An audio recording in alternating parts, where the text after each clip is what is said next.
We're like 12 to 15, so marrying a 6-year-old is a fucking problem, bro.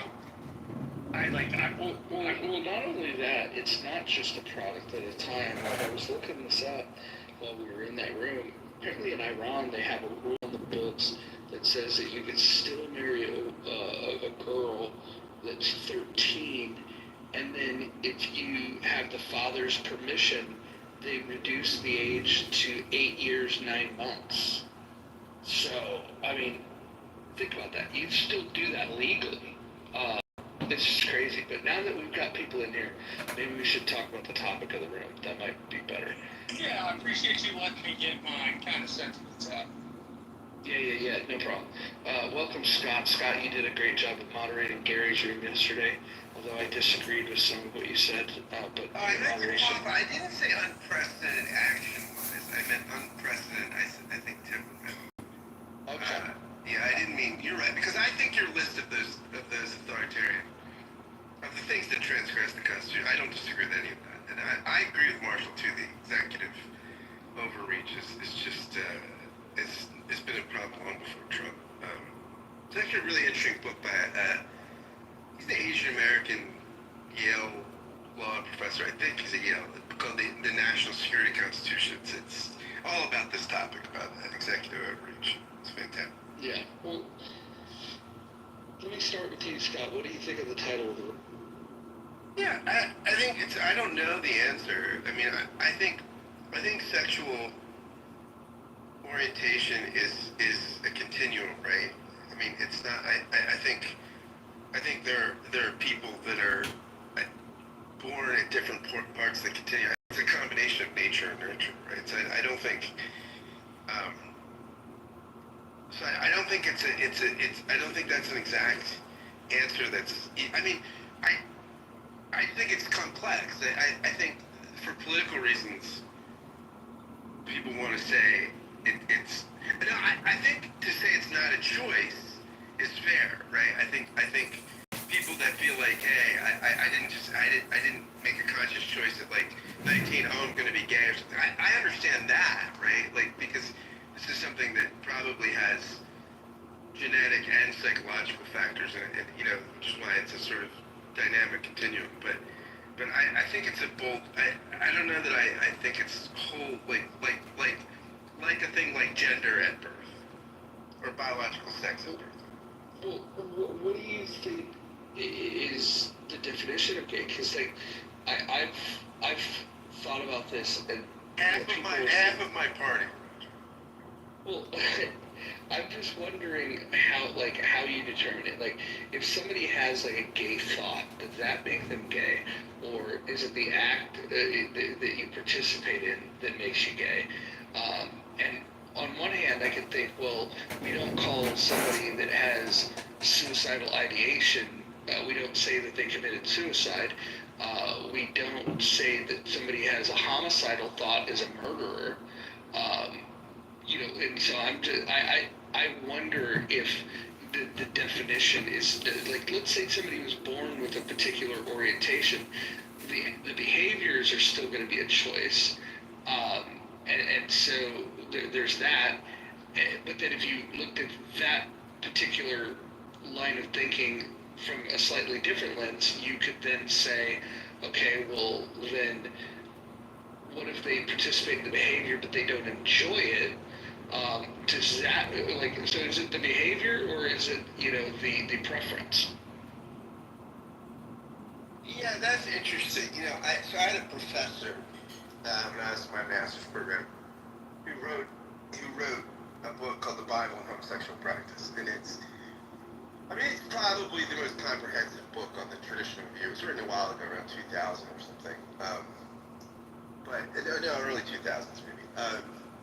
But it's a well-researched book, and he's the quirky guy, but he used the term homosexual for this very reason. Like, he didn't want to raise it. So it sounds, so the middle schooler in you, if you have one of those like me, at about the 8th time you read the term homosex, you just can't stop laughing out loud. But he uses that for the very reason of the issues of what you're saying, like ontologizing homosexual practice, right? He doesn't want to say sexual practice is an makes for an ontological identity, right? And so, but I think for for a lot of folks, I think in the gay community, that is the case, right? They do want to say that this is my identity, and so it's become an identity, right? And so, I think, and look, and there's lots of reasons why politically, in the sort of movement for gay rights, right, you'd want to say this is biologically fixed, right? Something that is not chosen, like being black or being a woman, right? So then I'm treated the same way in political discussion. So I kind of get that. I just don't know that I don't know that means. I don't know that the fact that this doesn't feel like an arbitrary choice, or even an identitarian choice, the way some of them we might consider. I don't know that makes it at birth.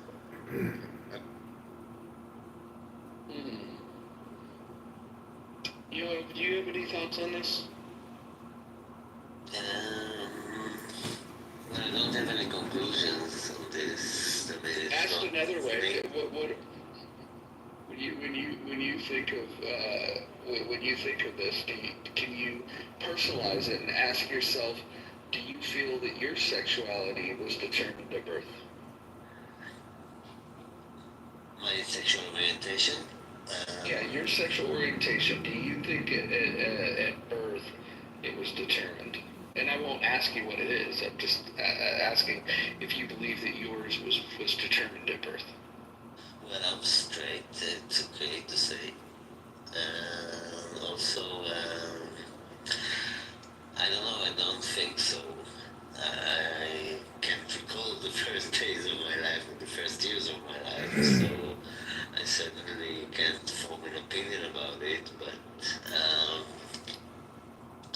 I think the question is nature versus nurture in this case, and maybe it's both. But I really don't know, Roger. Roger, sorry. Yeah. Nye, what do you think? You think your sexual orientation was determined at birth? You know, here's the thing. If you had asked me this some years ago, I probably would have said absolutely yes, most especially as it comes to homosexuality. But over the years, especially as we've had people, doing TED Talks and radio hosts, advocating for the MAP people, the MAPs of the world, the pedos, who are claiming that these people were born this way, just like the gays. So now it's a slippery slope. Now I feel divided. I mean, on one hand, I agree that it's not a simple matter of choice, and that, aspects of sexual orientation are present, very early in life. Some so-called scholars would suggest that even possibly before birth, I think sexual orientation, I won't argue against the idea that sexual orientation is influenced by, biology, genetics, hormones, environment, social factors, right? Depending on how religious you are, some folks might believe in reincarnation, and if you were gay in a previous life, you might be inclined to be gay in your new life, right? Not trying to be funny. Or maybe you try to mix it up the next time. Exactly, right? So I think there's a lot of, there's a complex interplay here. I won't say that it is a choice 100% of the time, but now that we're, evolving as humans, and you have people saying, well, pedos were born this way. So then the question becomes, well, pedos were born this way, and gays were born this way. Were serial killers born this way too? So I wouldn't have adopted this ideology again, maybe 5-10 years ago. But as our social conversations are changing, it's making me think, like, okay, where do we draw the line when it comes to sexual orientation? Is it a matter of choice, or are you born this way? So I almost feel divided, to be honest with you. You know what's interesting, Roger? This is like the pre-modern. Well, one, there's lots of pre-modern ones. And I wonder what Caleb would, because there's multiple genders I know, right? In rabbinic thought, right? So, which I'm sure Caleb would comment on. But Aristophanes, in Plato's Republic, yes, the playwright Aristophanes talk about like this concept of soulmates, right? That human beings were originally made of like 4 arms, 4 legs, like so. Zeus divided their souls, right? And so when your soul falls to heaven, you're actually looking for your soulmate, like and they were like male and female halves. And then Aristophanes sort of like theorizes, I think so, and maybe no, wait, it's in the Symposium, so it's not in their book, it's in the Symposium, I think. That some people that have this kind of congenital attraction with the same sex, their halves were actually with this person of the same sex, right? Generally, they're talking about guys, generally the Symposium, but that their soul is not male female, but male male, so that's why they're looking for male sexual unions. I don't know. Not that that's very scientific. I think it's Aristophanes. I think it's tournament birth. I think that I saw a study done by, I think it was like the Archives of Sexual Behavior in like the early 2000s, show that 40% of gay men experienced sexual abuse in childhood compared to 10% in heterosexual men. And then on top of that, I also saw like, I think it was like I forget, like, I'm pretty sure like that number has pretty much been consistent since that early 2000.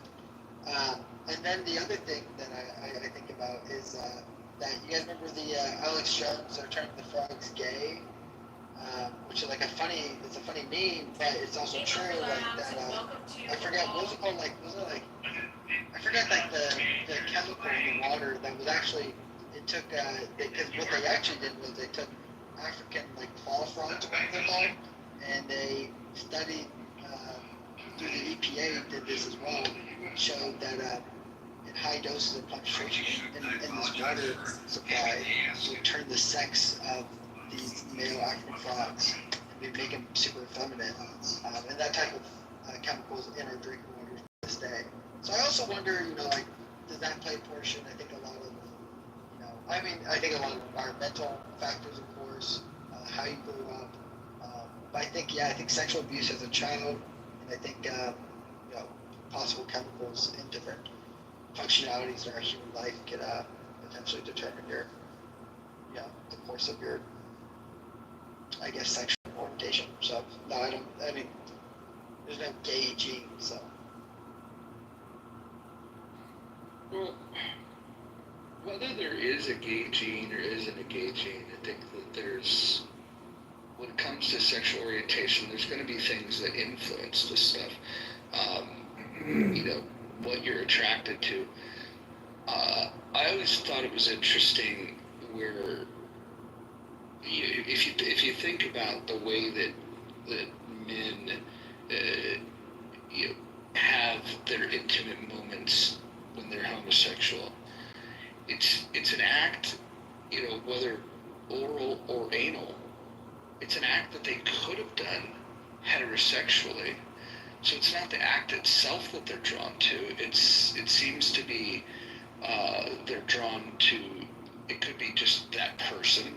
There's something about that person they're drawn to, or it could be the fact that they're just attracted to their same sex. And I don't fully understand it. So this is one of those rooms where you're not going to get a lot of answers or hard opinions from me. I think the biggest point is that I would say that.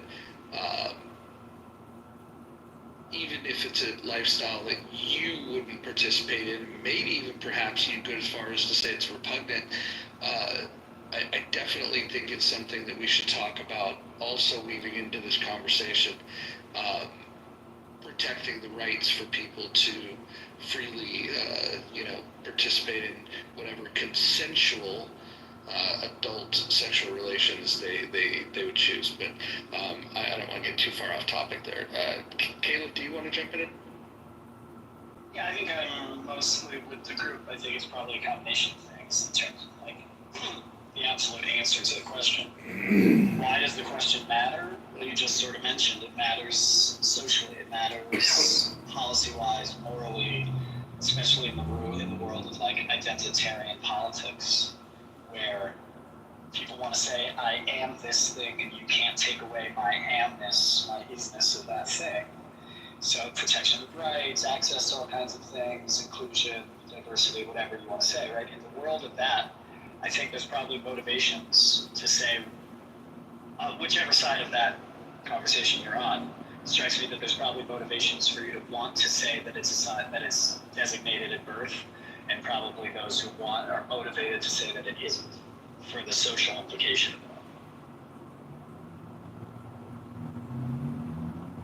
that. Yeah, I think that's good. Sarah, you came off mic. Do you want to jump in? I just was gonna say, now that we're protecting everybody's right, can we open the chat and protect our chatters' right?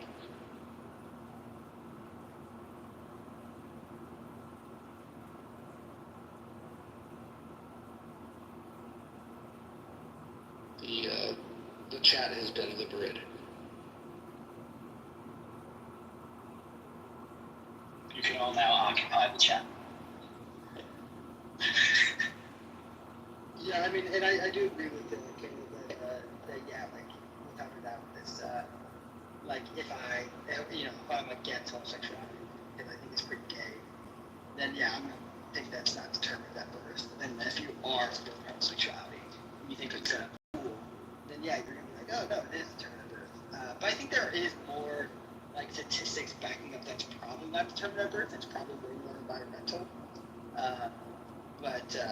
I guess until they figure out what gene causes it, what hormonal change shifts at birth causes it. But it kind of like what Mojo was saying, or Roger was saying, I don't know what he's going by right now, but which is that like think about it, like it kind of makes sense if you're sexually abused as a child. It's really sad. I'm not trying to take away from what actually happens, but like your first ever sexual interaction is with a man, right?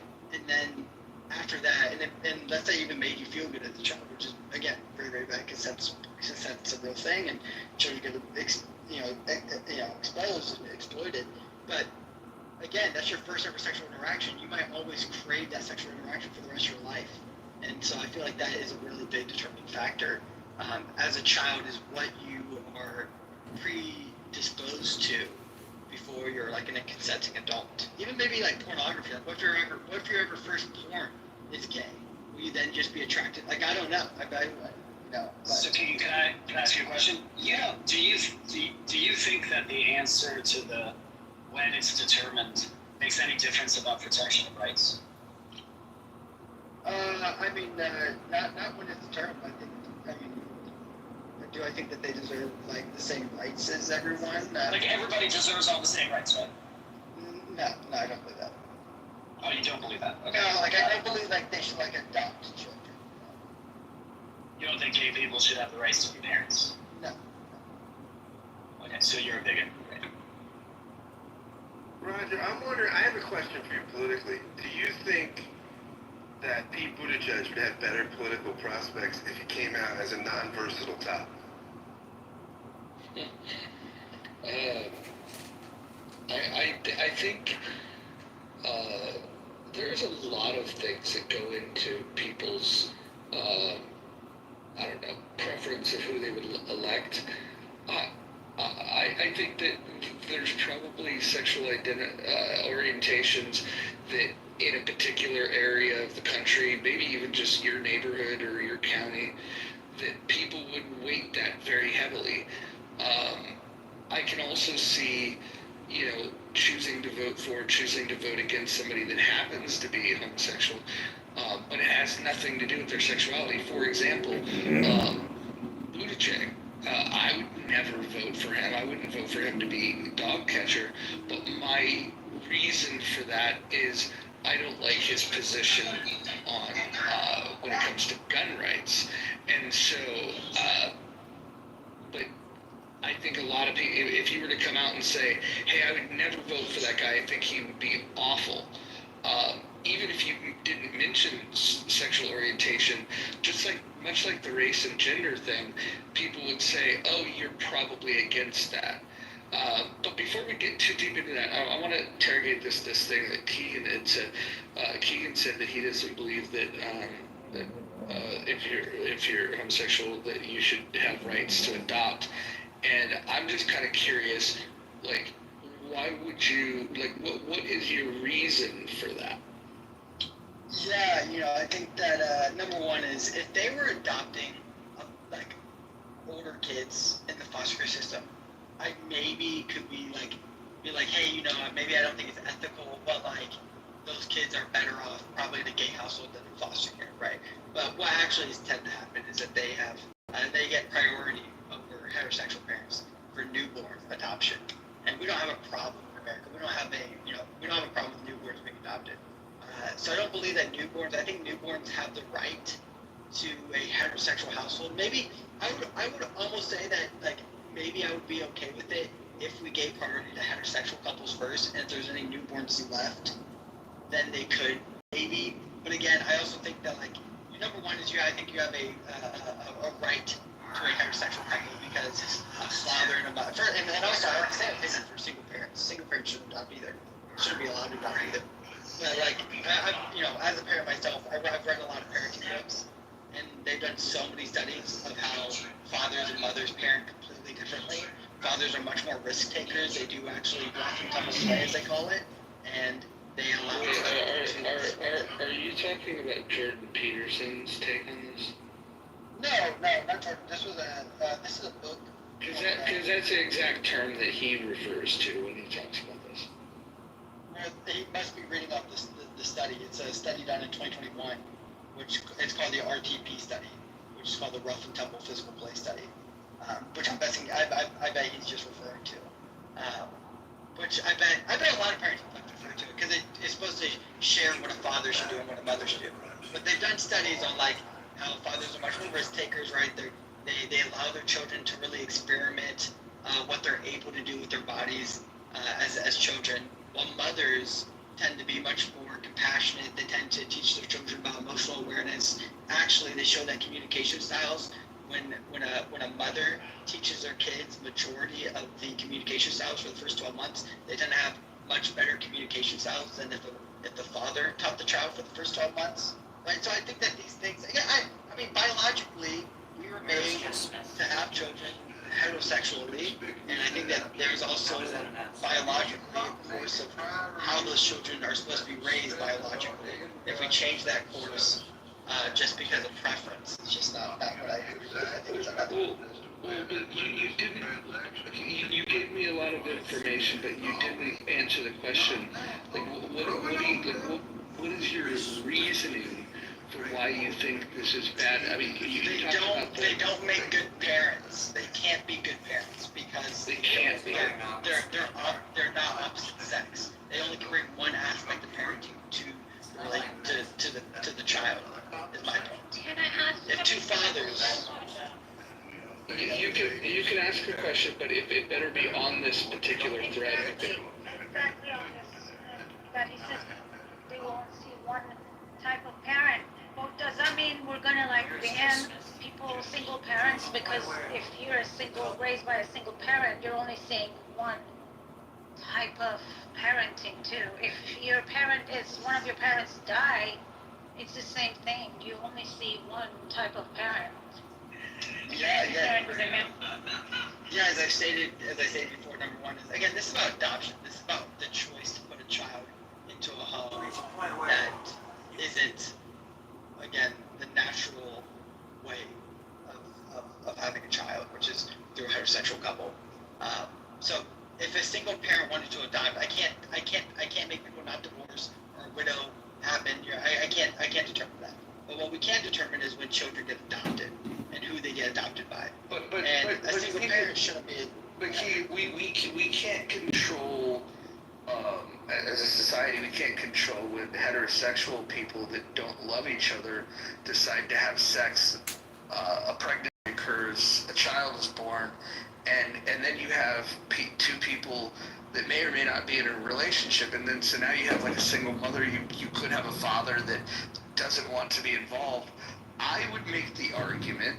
I mean, this is the very, very minimum argument that I think in terms of parenting and what would make a good parent would start with a few basic things like, number one, are you committed to raising the child?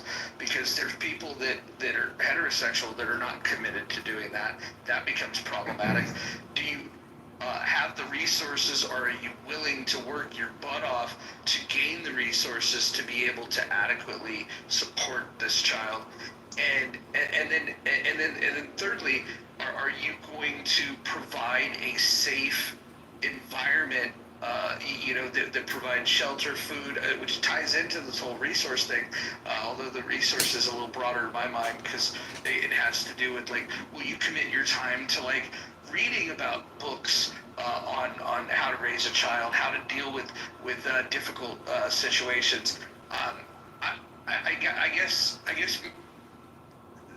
those are the things that I would look for in a good parent, and I don't think sexual orientation would give you an inkling of what the answer to that is. And furthermore, if I were looking at the adoption system, the foster system, and all of the different ways that we care for children that kind of don't have the luxury of having two parents in the home, I don't. By the time you sift through all of the most important factors, which you may never find the most ideal parenting situation, you just have to get the best that you can. I don't know, like, even if you were completely bigoted towards a particular sexual orientation, I would have to think that would be one of the lowest priorities in comparison to, are you going to love the child, or are you committed to raising the child, et cetera, et cetera, et cetera. And I don't know. I think that maybe your thoughts on this are, I don't want to go as far as Caleb is saying, but I want him in this conversation for sure, to say that this means that you are bigoted, but certainly disallowing people to have the right to adopt, in policy, that would be discriminatory, but you can discriminate without being a bigot if you had logical explanations to as to why you think there's a material difference. But I just don't think that, like, it sounds to me like you believe that somebody's sexual orientation leads them to being a bad parent, and I'm not a bad parent. I don't want to get you wrong. I'm not saying they're a bad parent. I'm saying they physically, biologically, do not parent the same as the opposite sex. They just don't. Who's to say that's a bad thing? Because they've done studies on how that's a bad thing. How both mothers and fathers bring completely different aspects. Like the rough and tumble study that they done in both 2015, and I think they did it again in 2018, just to see if they got the same results, which they tended to do, showed less likely chance of forming aggression as toddlers. Right? They had reduced aggression and also regulated their emotions better.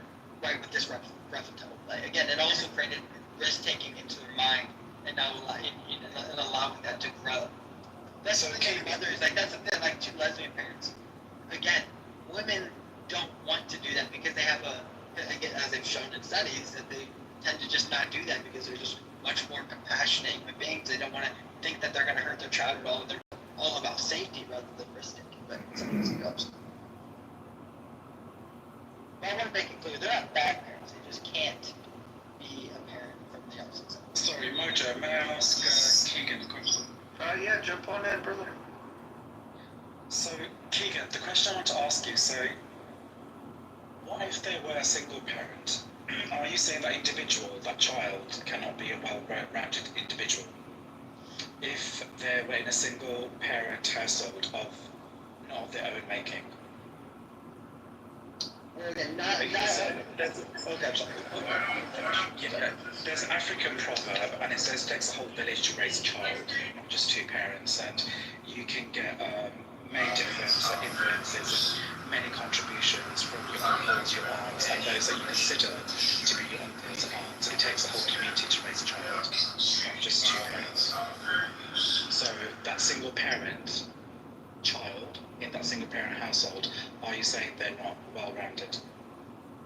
Again, there can always be exceptions to the rule, but that's the same thing as me being like, should we just have all children be in single parent households? We all understand that statistics show that children in single parent households don't do well the majority of the time. The majority, like well over the majority. They're like 3.5 times more likely to experience poverty. They're like, I think they're like 2 times more likely to spend time in prison. Like, these are bad statistics for single parenthoods, single parenthood households. And I'm not saying, again, we can't make it illegal for people to have sex, have children out of wedlock, split up. I mean, I guess you can do that in a weird. I'm not trying to do that. I'm just saying that for adoption, we're saying, hey, we're gonna put a child into homes. I'm saying, especially newborns. Again, I can debate on. I would have more of like an ethical problem with like children above the age of a toddler age, but newborn up to 2 years old, we don't have a placement crisis when it comes to that. I think there's like 38 parents waiting for every newborn being born for adoption, right? Like we have a wait list. Like, sorry, Keegan, I didn't mean to interrupt you. Just let me know when I can chime in. No, so Keegan, the point I wanted to make was obviously most heteronormative scenarios where there's 2 parents, they get together, have a child. There's no verification or scrutinization taken if they are fit parents. However, when there are, lesbian and gay parents, they have to go through far more many checks.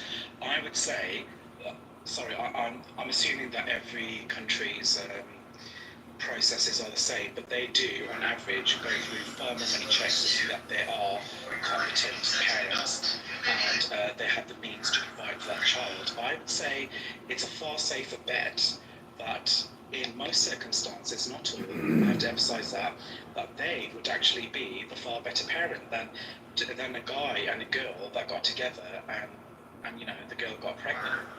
So I don't understand how you can just say that gay parents are not just as good, or may, in some cases, and I emphasize some cases, could actually be far better. Because they've gone through so many processes to actually demonstrate to whichever authorities they have to demonstrate that they can be. Well, and this is the last thing I'll say, and I don't want to, again, I'm not trying to take Roger's stage and censor myself. But I understand what you guys are just trying to do, trying to get my viewpoint. Again, we're talking about adoption, right? The same thing with the gay couple, not a sexual couple. They have to be financially stable if you're going to adopt a newborn in this country. You go through a whole process. My parents, they adopted children to our family. I've seen the process firsthand. They've been a part of organizations for my whole life. I've seen it countless of times. So yes, the newborn situation, the heterosexual couple is a better couple on paper than the homosexual couple, without a doubt. And in this country, we're giving priority to homosexual. So Keegan, hold on. So Keegan, you keep repeating this, but there's a study by let me get it correct. American Academy of Pediatrics that says that there's no difference in cognitive, social, or emotional development between children raised by same-sex or opposite-sex couples. My question for you is, because you keep going back to fathers and mothers parent differently. Well, if you got 100 fathers and line them up, they're not all going to have the same parenting style. If you lined up 100 mothers, they wouldn't all have the same parenting style. So I think there's a fallacy and just a fatal fundamental flaw in. I won't even call it logic because I don't think that you're approaching this from a logical perspective. If your genuine concern is you want these children to have the best parents, then why wouldn't we then go and identify the tools and the tactics used by great parents, and then we can ask ourselves, well, who's more likely to deliver on that, and I think you'd be hard to convince anybody that simply having a sexual orientation that's other than heterosexual, that somehow that means that the people wouldn't be able to optimize parent skill.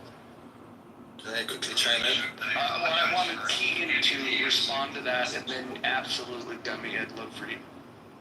Yeah, again, I'll just continue to reiterate that I think that we all understand we're all biologically as sex, as genders, just completely different. We fundamentally do different things, and this is something that they've just done on just opposite sex. We have many more years than any homosexual studies that you guys have done for decades and decades. So that's just you're aware that there are parents, like if we were to just isolate and look at heterosexual parents, if we were to look at the thing that you're prioritizing, heterosexual two-person household, which by the way, that is a two-person household, a father and a mother.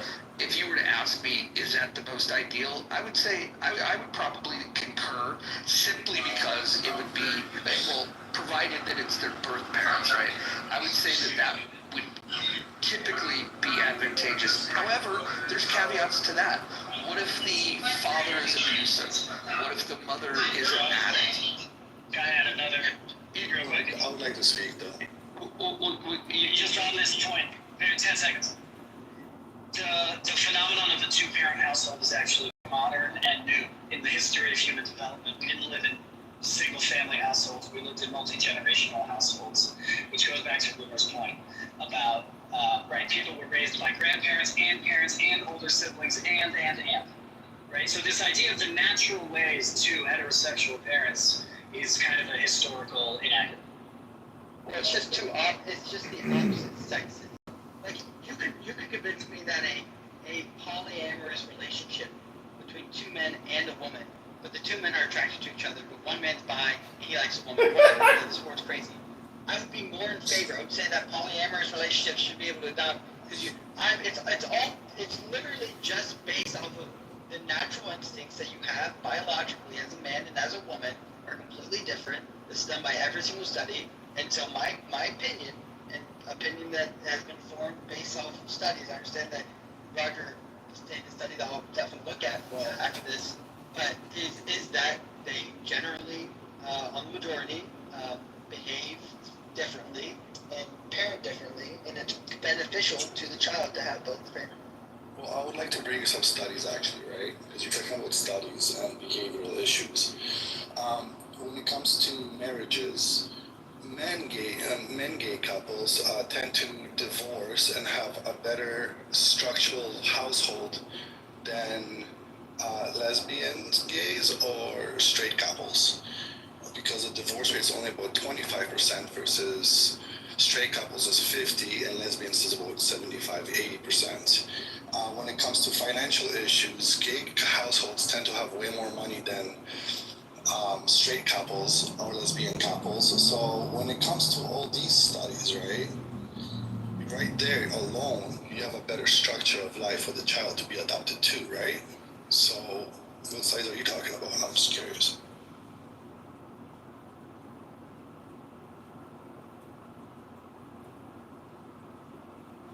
Yeah, I mean, I do. You want to just come to the conversation late. Again, in the United States, if you're adopting a newborn, they want your financial record, they make sure you're financially stable. You're just talking. I understand. Hey, you're born into a. I mean, if you're talking about every single heterosexual couple, every single married heterosexual couple, that includes a lot of people. Gay people, when they adopt a child, they have to be financially stable, right? And so, just like a heterosexual couple, when they adopt a newborn, they have to be financially stable. So we're just looking at adoption. It's pretty much even, and then now you're just talking about whether or not the aspects of having two men adopt, let's say, a daughter, how would they raise her compared to a mother and a father? And I would say it's just drastically different, and it's been shown. Well, if I could just say really quickly, I understand a lot of Keegan's points. But I also kind of want to highlight the fact that a lot of these adoption agencies or child protective services, when they take these children out of homes or mothers give up their babies for adoption, as we know, oftentimes they're not put into healthy environments. Oftentimes these children get placed in abusive homes. We've heard numerous reports over the years, whether these homes are, led by straight couples or gay couples. I just wish we had a better vetting process in place. I don't care where the child goes, if it's a gay couple, straight couple, single couple. I want to get more children out of the system because the system is not healthy for these kids. And then we have to think about if they're in adoption homes, once they turn 18 and they age out of the system, especially the foster care system, they're put on the street. And they're put on the street, they don't have any support, they don't have any resources. Oftentimes they might have to turn to drugs, homelessness. They're not given a head start in life if they don't have some sort of, foundation. So I just wish we had a better vetting process in place for anybody that wants to adopt. I understand that money is important, but I also feel like if we can put these kids in homes that are loving and supportive, for me, that's ideal. I don't care if the kids are gay, straight, or if it's a single couple. If you can provide for that child and love that child and give that child a good start in life so that when they get older, they know how to navigate the world. And if they fall down a little bit, they can fall back home, right? I think that's important, not the sexuality of the people that are raising them.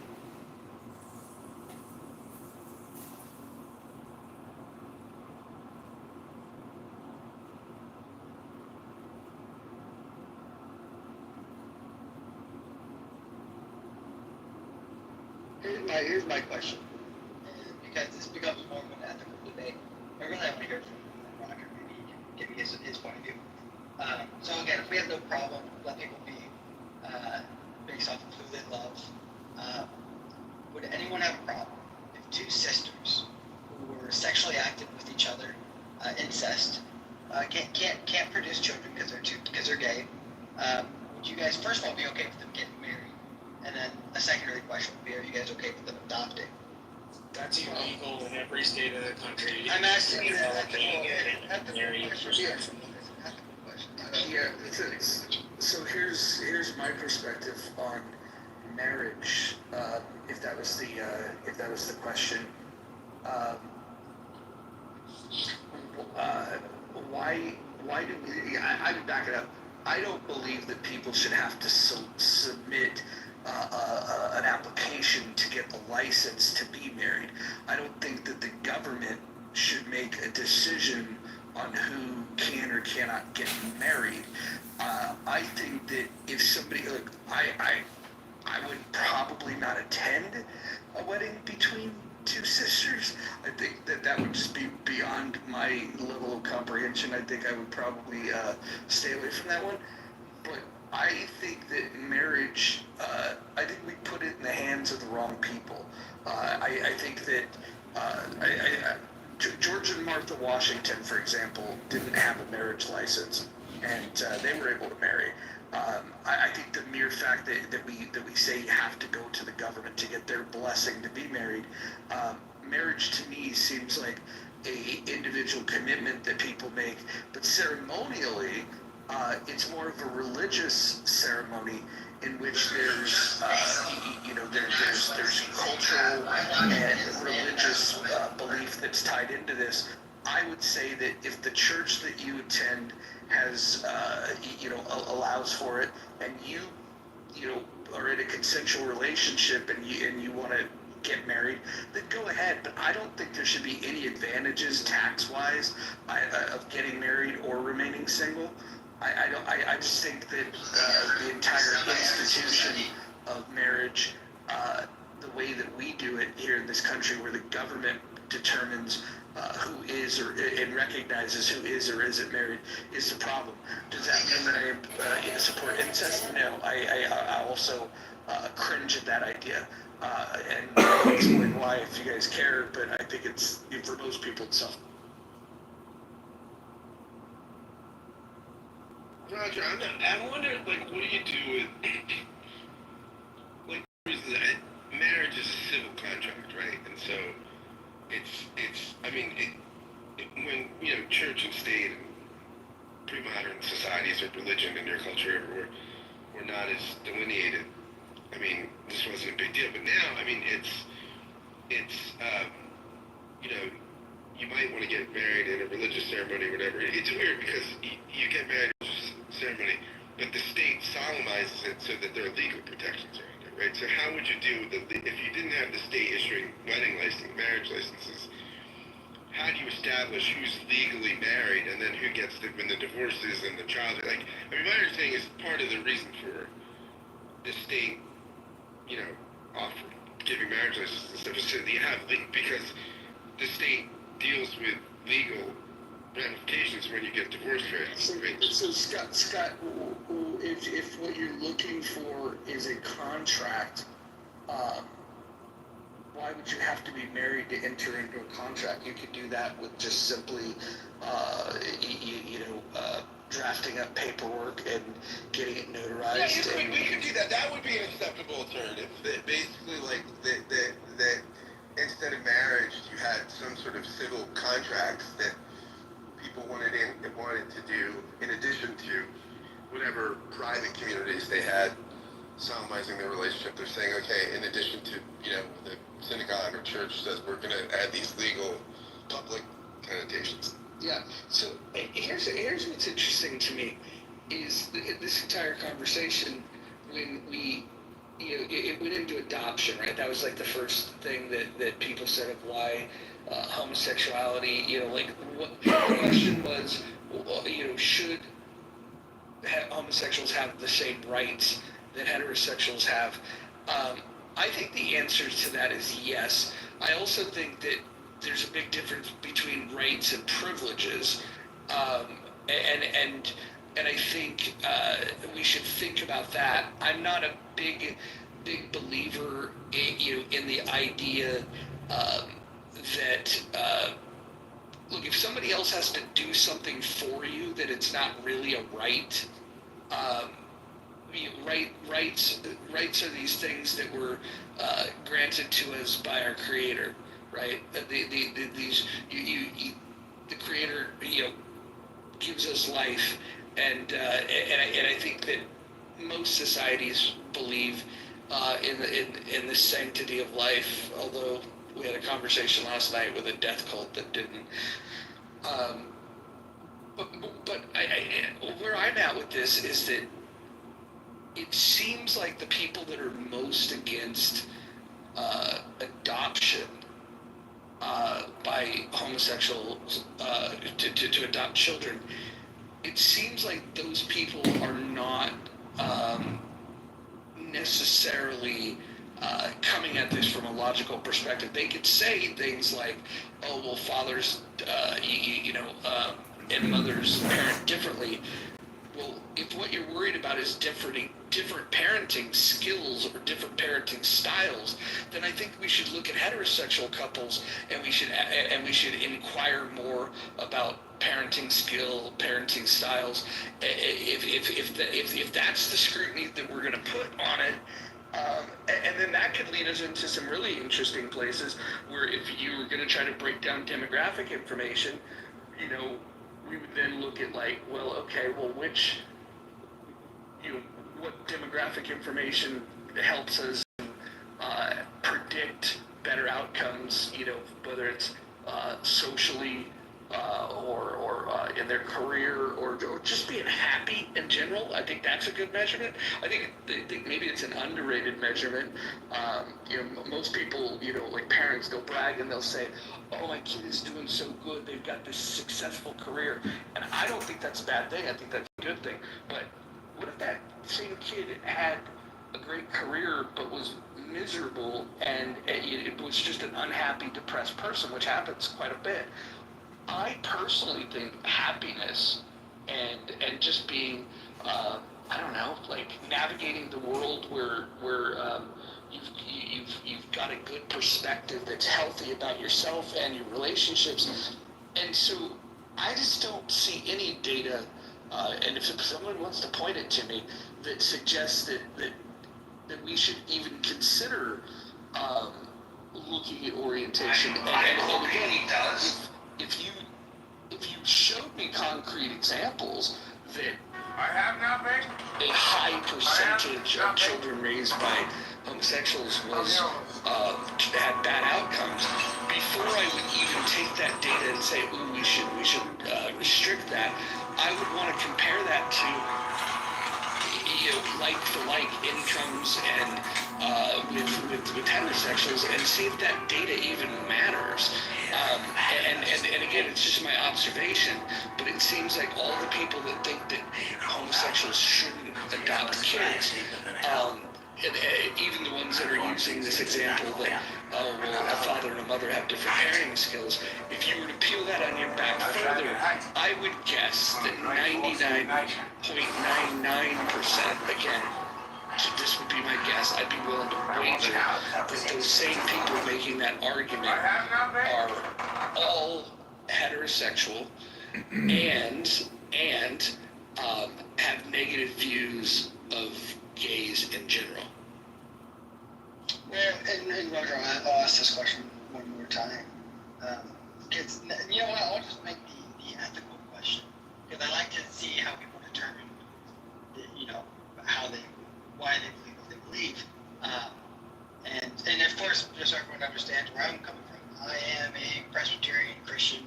I do not believe in homosexuality. As a marriage, I think it's sinful. So probably every single aspect of their life I'm going to consider sinful, of course. But question to the room, question to Roger, of course, as he's the moderator.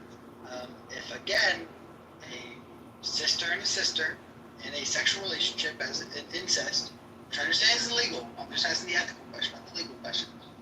Would we, if they were financially stable, in a healthy relationship, no abuse, they love children, the same way as two gay women would love a child, would we allow them to adopt?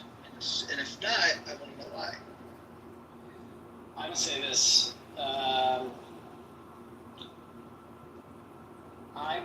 I would accept, I'm not saying I would be comfortable with it, but I would accept two sisters wanting to raise a family, and one of them would be the legally adopted parents, and the other one would just be the parent that lives in the house.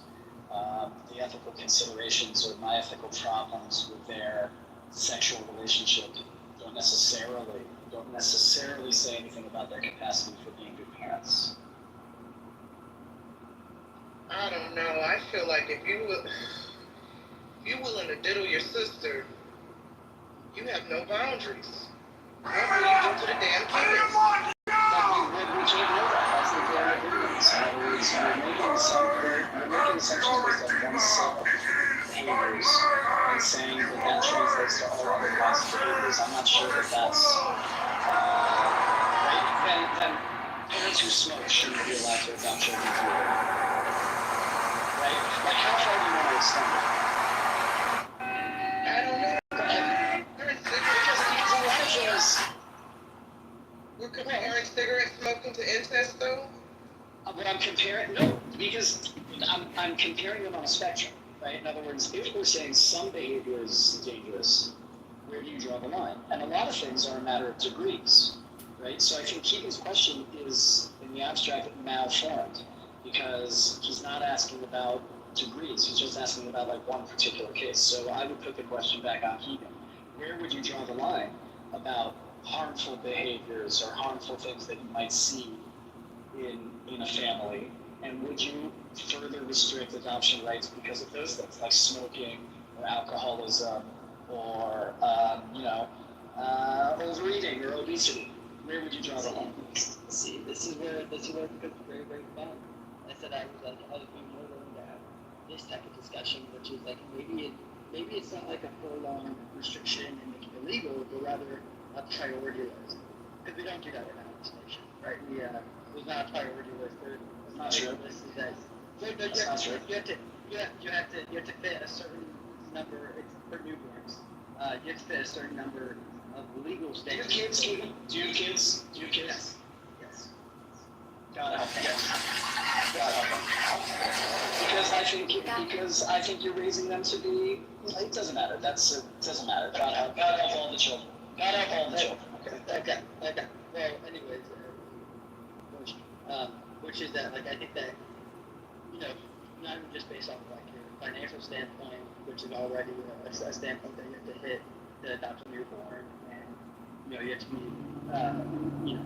you have to hit certain parameters that CPS will look into, and the documents will look into.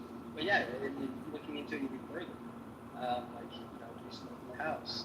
Is there been form of like drug abuse or stuff? Like you're absolutely right. Like should we have a priority list of people who like, hey, if you're a heterosexual couple, financially well off, no forms of alcoholism, no forms of smoking in the house, physically in shape, all these things, like, should they have a higher priority? I would say, yeah, without doubt. And maybe there is a restriction, maybe it is a priority list rather than just like, if you just hit these checklists, then anyone can. So why would you, in the case, so what makes adoption different than biological birthing? Why wouldn't you say, right, the doctors and hospitals and things shouldn't permit their patients to get pregnant, right? We should vasectomize all smokers, male smokers, right? Like, so that they, right, if we're going to restrict it to, there's an inconsistency there, right? Because you're allowing for bad heterosexual parents just by the virtue of the fact that they're heterosexual, but you're not willing to have kids who need to be adopted. So what's the distinction? Well, again, it's not that kids need, like, I don't know if you know this. I think the last time I saw it was 38 to one newborn. I mean that there's 38 parents to every one newborn. There's a massive wait list in this country for newborns. That's why many gay parents are going to surrogacy because they would rather not wait for it. So I have a question that might be relevant. What percent of parents that are going to adopt, hetero, or are unable to have kids on their own? Lots. Right. So I think that in itself is a reason why they should take priority. There's nothing that's stopping the other group from having kids on their own if they'd like. I get why they wouldn't. It's, what they're attracted to, but. Yeah, and as Mo just said in the beginning, he said this, I forget why he said this, but I agree with it, which is that you have God given rights. That when you are born, you're just given. And one of those rights, which is like a privilege, is the right to be able to have a child, to bear a child, and then also again to a man to inseminate a woman to have her bear a child. So like that's a God-given right. When you're gay, you're getting away that privilege, right?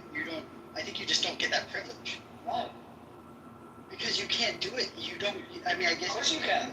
There's no biological restriction just because I'm gay. No, absolutely not. There is no technical restriction of me activating that right just because I'm gay. In a homosexual relationship between two men, there is. That's what I'm saying. I guess you could get. No, but you're missing the point. I guess you're missing the point. Then what's the argument? That's exactly right. Then why not do that and let couples that cannot have kids adopt and let a child have a traditional household? Why wouldn't we also say infertile couples then? Correct. That's right. Because they gave away their right. Or they're just not selected. They don't have the entourage. That's right. They're not selected. So this is just Calvinism. This is all this is. No, let's not Well, insult Calvinism. we Let's not insult Caleb. That's an insult to Calvinists. We could go that route, but then the gays can adopt either. They're not selected. Yeah, I don't see anything wrong with gay people adopting children. And Marshall's a Presbyterian. Somebody just said that they were against it because they're Presbyterian, and Marshall's a good Presbyterian. I have a different view. I support the ability to be married. I don't care whether they're gay or lesbian or transgender. It doesn't matter to me. I go to a church, however, that says if you're gay, you will come to our church. You can't be in leadership, and we won't marry you. And that's about where I stand religiously on it. I think, at least practically, there's nothing that says there's nothing to indicate gay people can't adopt children and raise them in perfectly good homes. It's happened for the United States for at least 80 or so, well, not 80, at least like 20 or so years, and it had pretty bad side effects. The other piece is gays have been around as long as we've been on this earth. Alexander the Great's most fearsome cavalry troop was called companion cavalry. It had 2,000 men in it, and they were all gay. Every single one of them. So gayness doesn't take away. I'm not asking people Alexander's infantry was all gay. Very much am with Roger. I don't think the state needs to be involved. And I think when we punish what goes on between two consenting adults who have liberty and freedom, then we're sticking our noses where it really doesn't belong.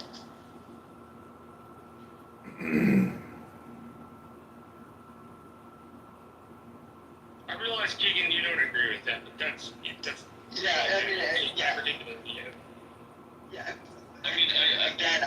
I make the argument that when people say if it's just two consenting adults, then everyone's okay with incest. Incest should not be, other than producing gay incest, and then maybe if you're heterosexual incest, you just have to get a vasectomy or tie your tubes. Yeah, but incest and gay people aren't the same. Well, why not? They're two consenting adults. I'm just really confused. Well, Keegan, hold on, Keegan, are you genuinely confused by it? Because you just said. I think it's a contradiction. I think it's a contradiction. Well, I don't see a contradiction for people to be able to look at two separate issues and to be able to feel different ways about these two separate things. I think that there's a couple of questions here. First of all, do you believe that that homosexuality and incest are you think that those are morally and ethically just the same thing? That's your take? Yeah, it's sexual immorality. Got it. Well, there's a lot of sexual immorality, right? Jacking off is sexually immoral, depending on the teachings that you follow. And so I guess my question is if we're going to get so hell bent, no pun intended, on the idea of what is sexually moral, right? Then I think.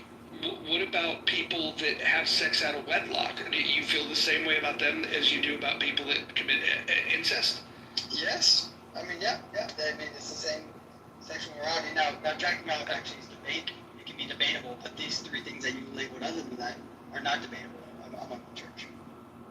Got it. So it's your belief that we should put incest and homosexuality and sex before marriage all in the same bucket because of a religious belief that you hold? No, I'm saying I'm basing my ethical understanding of sexual morality as a religious understanding. I'm asking other people how, when they say it's two consenting adults, how are they ethically getting to that position when they're against incest? That's how. And if someone can get, other than the government, of course, or how society deems it's, Also, they're not the same. In one relationship, you can reproduce children that are all fucked up, i.e. King Tut and his kids. But I'm saying, let's say gay incest. I'm not even saying heterosexual incest. Let's say gay incest. Why would you be against gay incest? Ethically. Because it's illegal. Like, I'm not having because the ethical. It's the same moral way as you do about it. If it were legal, it would be a different conversation. It is not, in fact, legal unless you are in the state of Alabama, in which case you can still marry and fuck your first cousin, which is disgusting.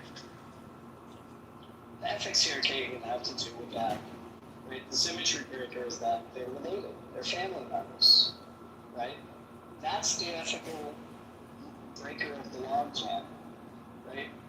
And that's the difference. And that's where you make that ethical, people might make that ethical determination. But I think Roger is right to point out that the consenting adult umbrella doesn't cover all the same kinds of sexual relationships. I mean, it would be kind of a mistake to consider sex before marriage and incest to be of similar moral weight or similar moral transgression.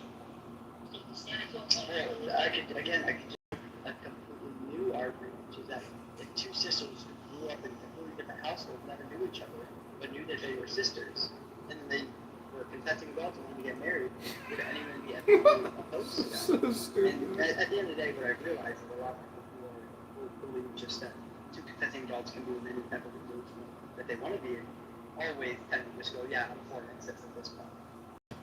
Makes me That's a straw On a man. Thursday That's a afternoon, straw these man. fucking people are That's a debating straw man. incest. No, but that's a huge straw man.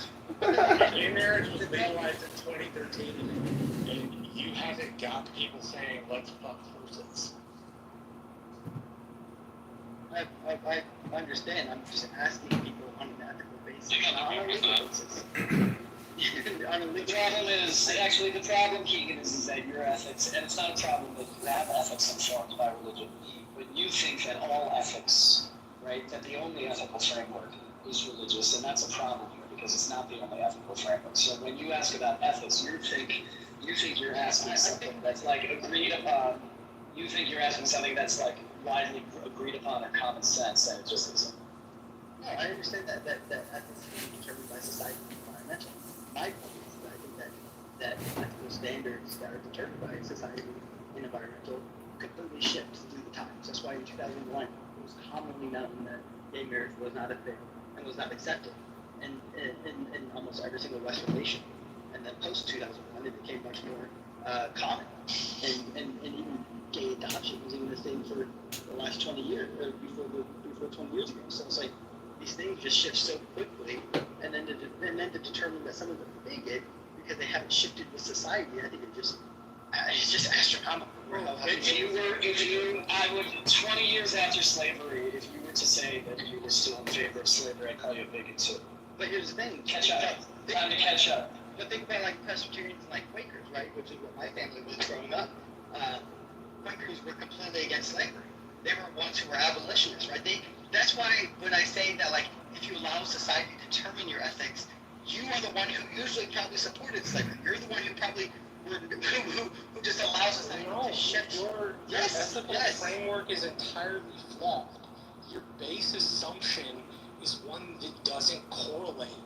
The issue with incest is that you're family. That's the issue. Kelly was right. But why is it your family? Why is it the issue that you're not saying anything other than nothing? You're saying that. No, I'm being very specific. You just don't like the specificness, which is fine. Why would it be a problem with my family? Can someone explain why that would be the problem? Again, I am not for incest. I want to make that very clear. I'm against incest in all form of fashion. But if you're saying the problem is because of your family, the answer is because it's your family. You don't fuck your family. There's a historical norm that you don't fuck your family. If you do, you end up like some of the Egyptian dynasties. That's the issue. There's been an admonition against incest for thousands of years. And it's because you're fucking your family, right? The reason I think your framework is flawed is because you're equating that societal and historical issue with two people who aren't related to each other but of the same sex getting married. There is no issue in society for that. Now, there was an issue in the 40s, certainly, but it was an issue of people not being out. It didn't mean people weren't gay. Again, gay people have been here for thousands of years.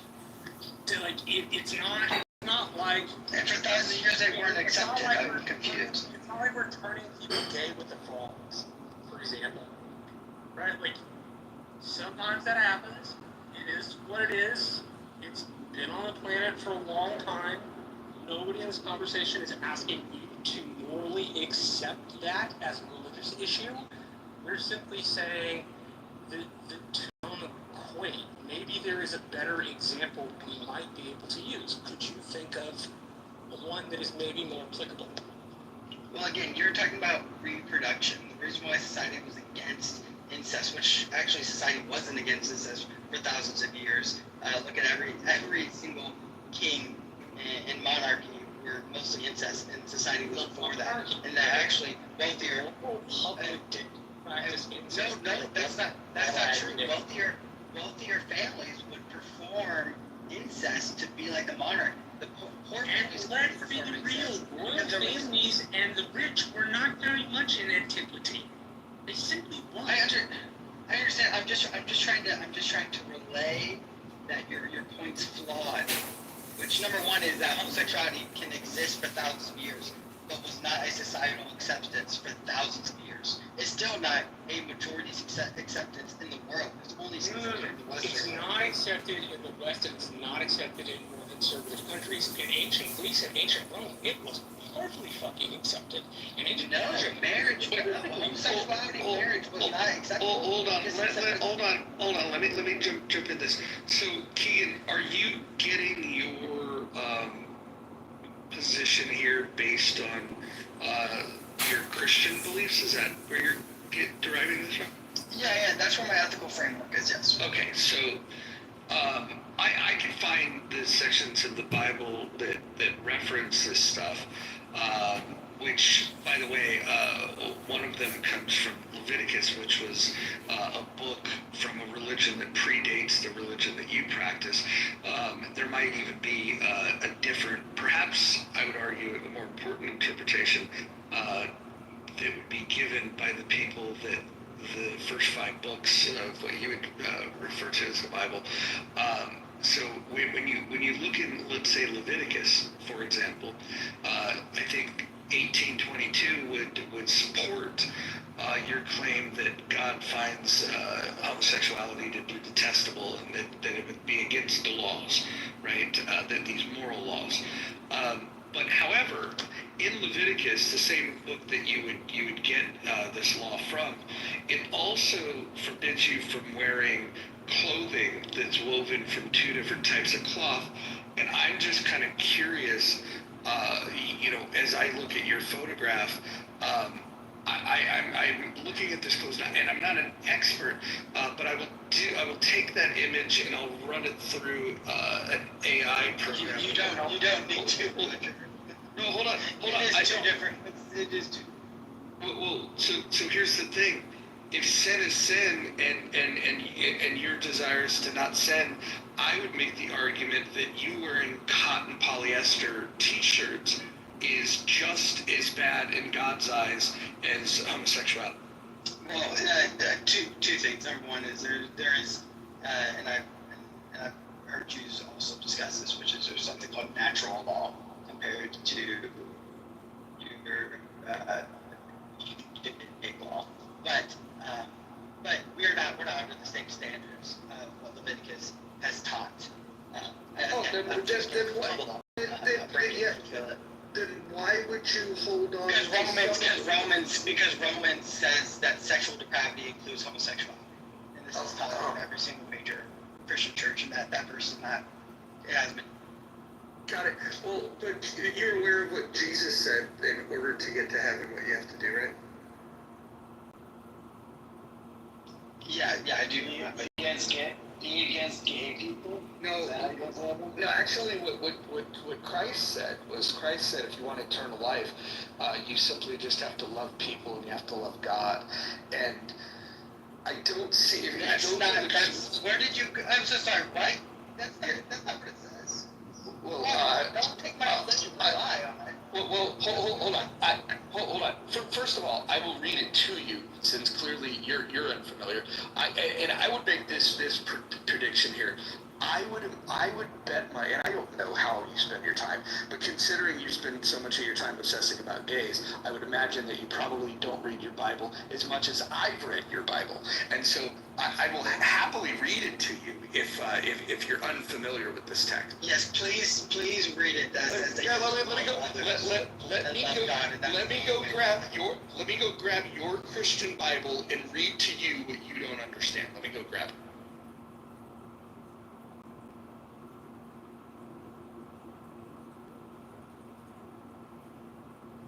And I think you're a prime example of why we need stricter separations of church and state. Prime example.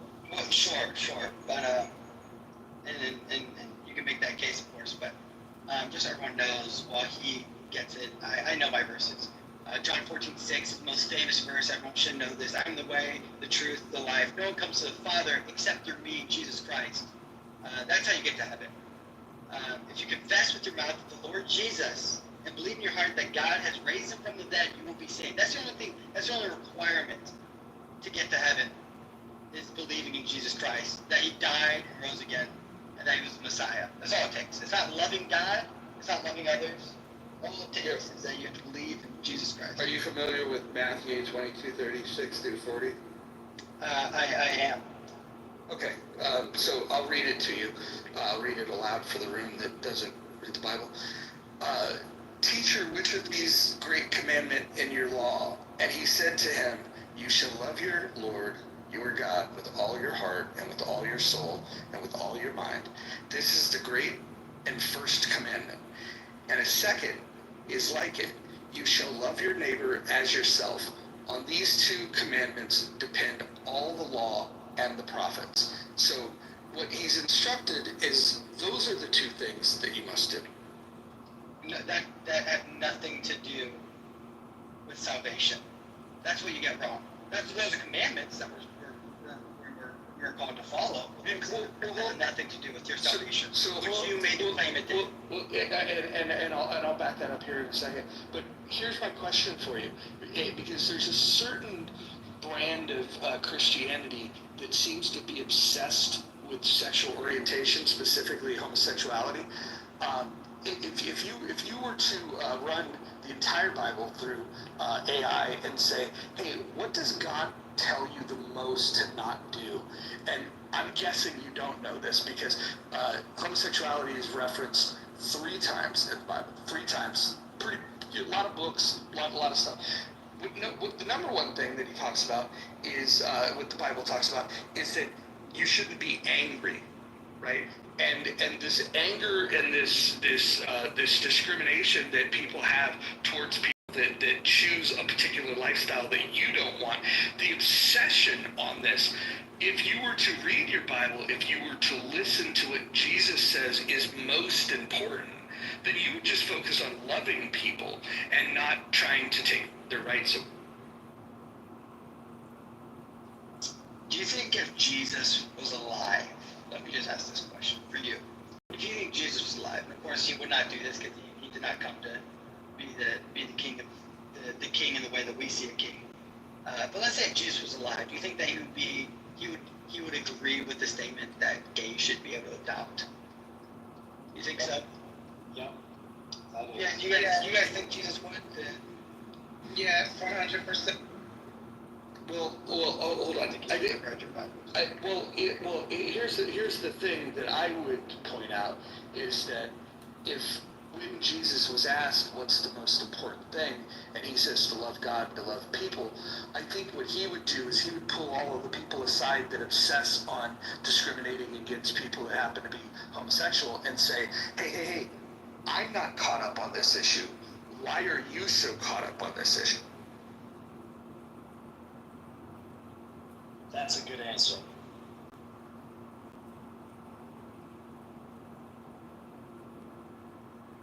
And I think he was caught up on that issue. Doesn't it, like, specifically say that marriage between a man and a woman? Not in the Old Testament. I mean, not exactly. I'm not familiar with any related, but I thought that's what that's.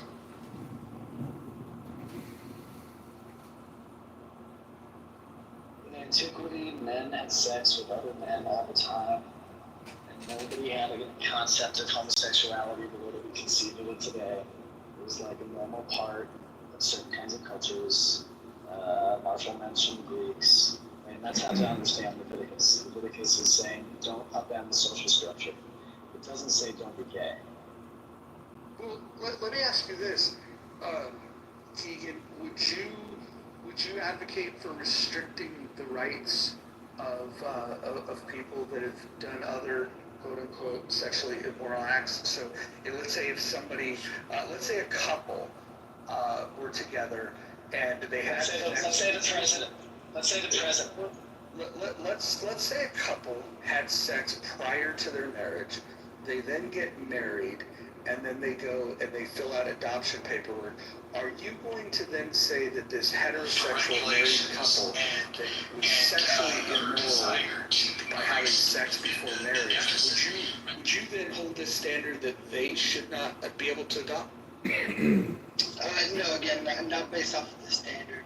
Again, my standard of for adoption is again just mainly based off of what a mother and fathers. But ethically, if I was living like I guess like a theocracy right now, that's living like we were under a priesthood.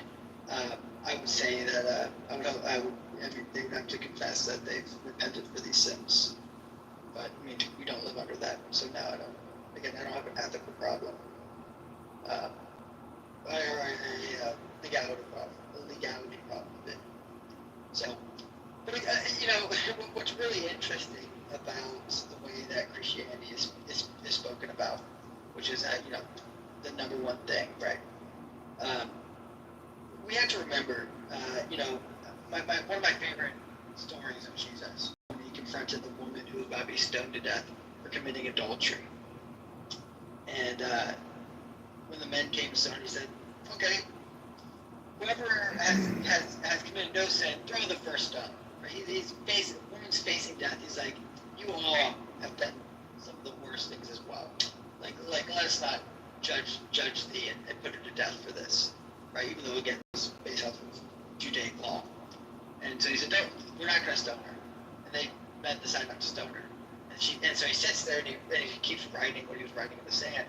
And he turns to him and he says, "Now go and sin no more."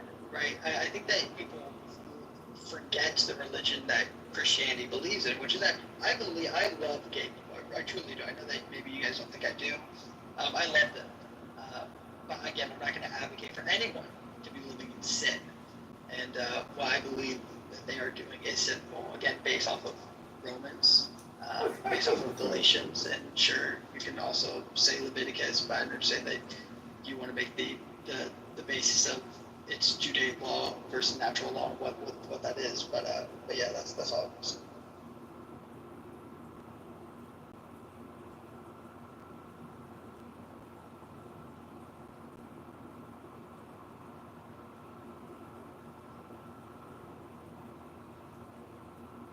So did we solve this? Did we get to an answer here? If, the question of the room is sexual orientation determined at birth. Anybody want to talk about that? Yeah, I don't think we got an answer to that. I didn't want to be in the center of the room. What we got is an illustration of, depending on where you fall on the answer, the implications of that, right? And I think folks who think like Keegan will say that, and my guess is Keegan thinks it is determined. If he's going to have these restrictions, Keegan, you can answer. If you're going to have these restrictions, then it sounds like you think it is determined at birth. And that's why what gives you the right to actually make those restrictions, right? But if it's a choice, you could sort of pray the gay away, right? Exactly, you could pray away. It's not determined. But you think it's not determined at birth? We could blow the gay out. Right, I mean, pray the gay away is abuse, but sure. We gotta open up the camps. Which we thought that was so detrimental, right? With putting a bunch of the gay children together. Just Democrats voting chemtrails. I think the irony will be when you have a gay kid and they want to adopt somebody. Is that a threat to you? It's not a threat. I think that would be a delicious irony for your life. Yeah. And how would you handle that if your child, male or female, came to you and said, "Hey, I'm gay"? What would you say to your child? I would. I mean, I love them, and they would probably already know. And I would teach them that I believe it's wrong, and so I would say that I believe that you're wrong. You're living in sin. Probably treat them like someone who is going through like drug abuse or going through alcoholism, just something that like it's very very sad, and I probably wouldn't want you around my household, but I love you, and whenever you want to get coffee or you want to go out or do something, like I'm here, you're the father, but I'm against what you're doing. I wouldn't go to the wedding, support it, or show them for the union. Keith, what would you say is the most repetitious sin that you commit? Probably either lying or very envious of others at times. Lying, of course, just small white lies here and there.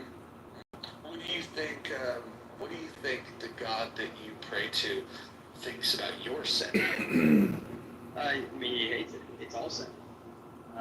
Luckily, the forgiving, graceful God, and I repent almost daily. Do you think that he thinks of your sin the same way that he thinks of other sins that you're not? Without a doubt. But again, my sin is repented. Like your sin is not repented. That's why you would be damned to heaven while I live, right? And I have repented sin. That's the difference. Well, to repent is not just to confess. You have to actually turn away from it. Are you suggesting that you're no longer going to lie? Without a doubt, I do think that my will is to lie deliberately. Again, I don't lie deliberately. That's what you're asking about. But white lies tend to happen, and those are the ones that have to be dealt with. Paul even talks about this. That I'm a man who repents and doesn't want to deliberately sin, but I still do. Why am I a fallen man? And this is the great depravity that we must deal with. So what do you think is worse? Adults making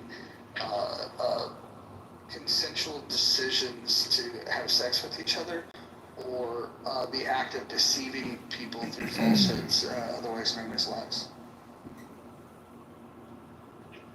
Again, through the eyes of a Christian framework, every sin is the same.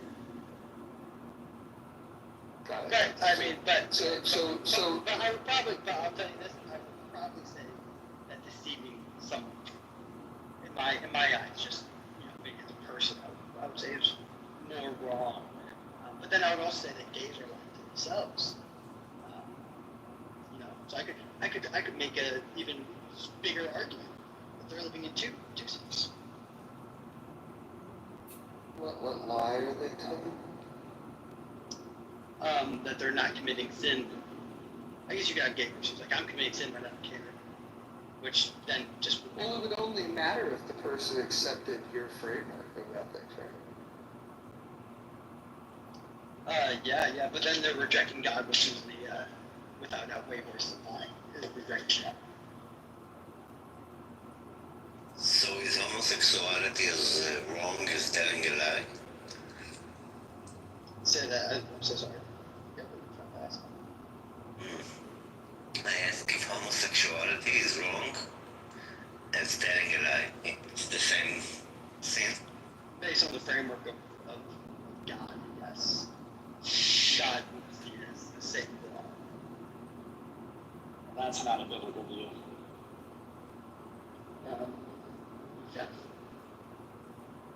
I mean, you can right,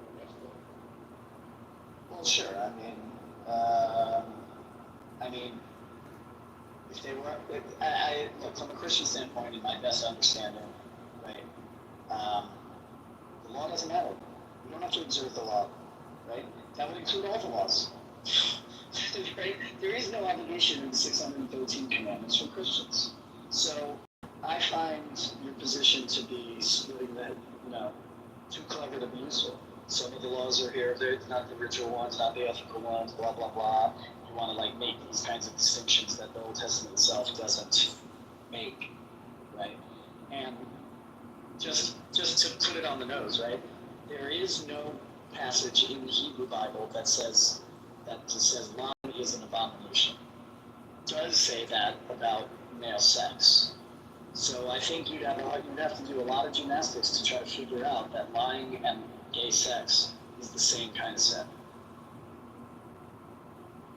And furthermore, you have more heterosexual couples living in sin How many heterosexual couples are out there engaging in premarital sex, having babies before marriage?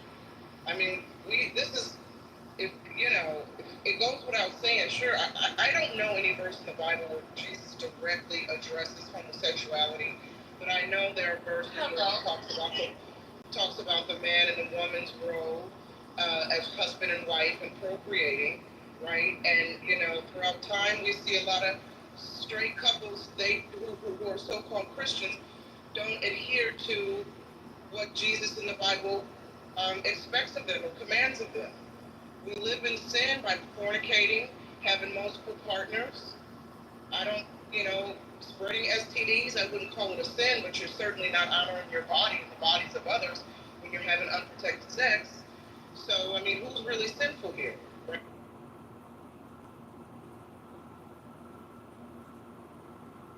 I dare say that most straight couple people who condemn homosexuals are probably living in sin.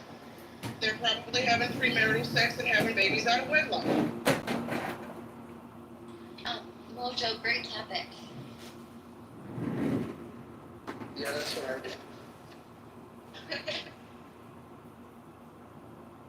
So, Anne, what's your take? Sexual orientation determined at birth? I'm eating. I'm listening very carefully.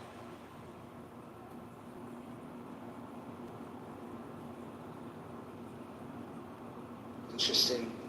I think that we should be careful when we lean on religion to help reinforce our worldview in a way that we want other people to act. It's my understanding, and again, I'm not a Christian, I'm not a Jew, certainly not a Muslim, not after what I've learned about their prophet, but even if I practiced any of these religions, it would be a personal relationship between me and God, which, by the way, I believe in a God. I just don't make truth claims like some of you guys do. And maybe you guys are in such good communication that you know what God wants out of you.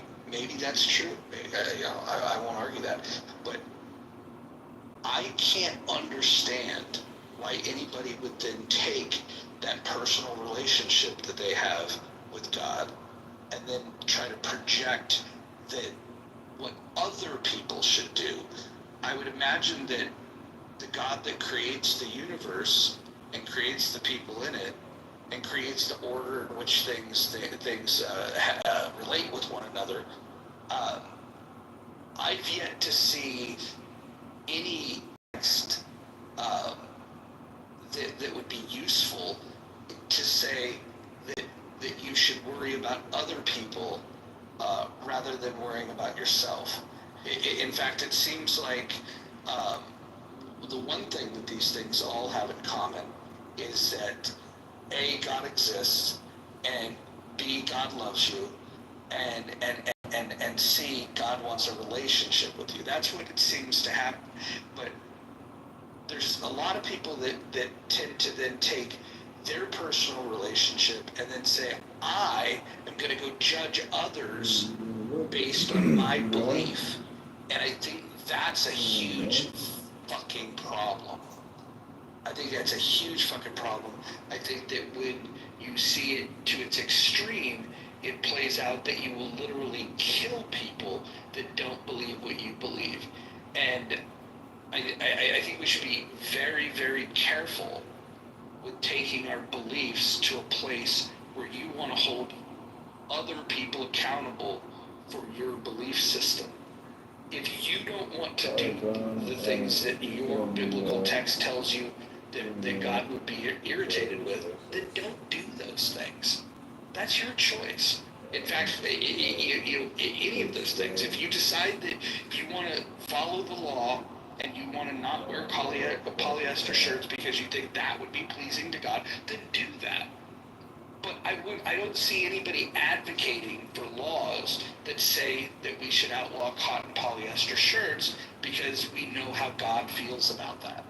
Nobody's doing that. What they're doing is they're picking the sins that they don't themselves participate in, and they're saying those are the ones that we should worry about. Versus, Don't be suspicious. Don't be suspicious. Well, and if anyone else wants to go, I can read back. Hi, King. And if no one else wants to, again, I don't. This is Roger's room. I feel like I've sent a message too much, but I do disagree with Roger. well, I think the fact that people are pushing back on the things that you're saying creates the necessity for you to be able to respond. And I don't typically like to center the type of things that you're saying, but we're all guilty of, criticizing your take, and so back and forth is justified. Sounds good. So I actually believe, as a Christian, I am to worry about others, and this is based off of both. I think actually every single person, we even have a denomination, evangelical Christians, evangelizing to others, and I believe that we're called. I think it's Philippians 2, which is that each of you look like out for just not your own interest, but the interest of others, which is, again, this is like the idea of compassion, care, service, empathy. And again, if I have compassion for someone, I'm and if they're, again, living in sin based off my framework, of course, I would want to call them out with love, of course. I think the whole, preaching on the street, telling everyone you're going to burn in hell if you keep living this way is not loving. I don't think it brings anyone further to Christ. But again, I would advocate for a federal system that would legalize sinful behavior. But also, there's also the Galatians, I think 6 talks about bearing others' burdens as your own. And so that's another really, really deep, complex thought, which is that the burden that Roger is going through should be the burden that I go through. But again, this is a Christian framework that I think it can, in a way, coexist with a non-religious society. And again, this is probably a deeper conversation that we've gone off the road. But I feel like when we talk about sexual orientation, it ends up being this way because usually the people who are against same-sex is usually religious people, and usually stemming from two religions, but Muslims don't debate on the Sabbath. So let me ask you this: in Muslims do debate. They were on the app last night. We were talking about the Prophet Muhammad and his it was. I don't know. Are you familiar with James 4, 11 and 12? I mean, most likely. I can't think of the version. Yeah. Well, let me read it, and we'll see if we get anybody's thoughts on this. It says, "Brothers and sisters, do not slander one another.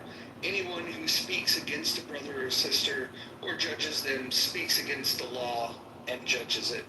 There is only one lawgiver and judge, the one who is able to save and destroy. But you, who are you to judge your neighbor?" Yes, slandering, just so everyone understands, so they can get the full context. Slandering is speaking false or damning words to another, with the intent of harming their reputation. Do you believe that God wants you to be judging? We're judging on the basis of slander. Can you point me to a verse where he's transferred his ability to judge people to you, where he's handed that authority? Yeah, I mean, there's something called righteous judgment in Christianity, which actually, the whole idea, first of all, we make judgment decisions every single day. So I guess, I judge whether or not I'm going to wear tennis shoes or boots to work, right? It's pretty hot today, I wear tennis shoes. That was a judgment call. Good judgment call, as I should say. but there's something called righteous judgment, which is like making decisions, and this is John 7, I think 20 or 24. Yeah. Like do not judge according to appearance, but judge with righteous judgment. Yeah. So, And again, people can choose. It's a big book. Why don't you speak to this one? Romans 14, 10 through 13. Then why do you judge your brother and sister, or why do you treat them with contempt? For we will all stand before God's judgment seat. Therefore, let us stop passing judgment on one another. Instead, make up your mind not to put any stumbling blocks or obstacles in the way of a brother or sister. So it very clearly says, stop passing judgment. Why would you then deny that the Bible instructs you to stop judging?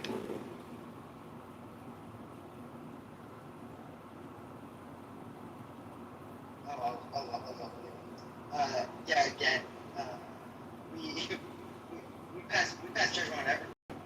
These are good judgments and righteous judgments. We are called to righteously judge. I understand that you're pointing that, again, by condemning someone with contempt. These are like with slander, with contempt. These are you're judging with a sinful nature upon it.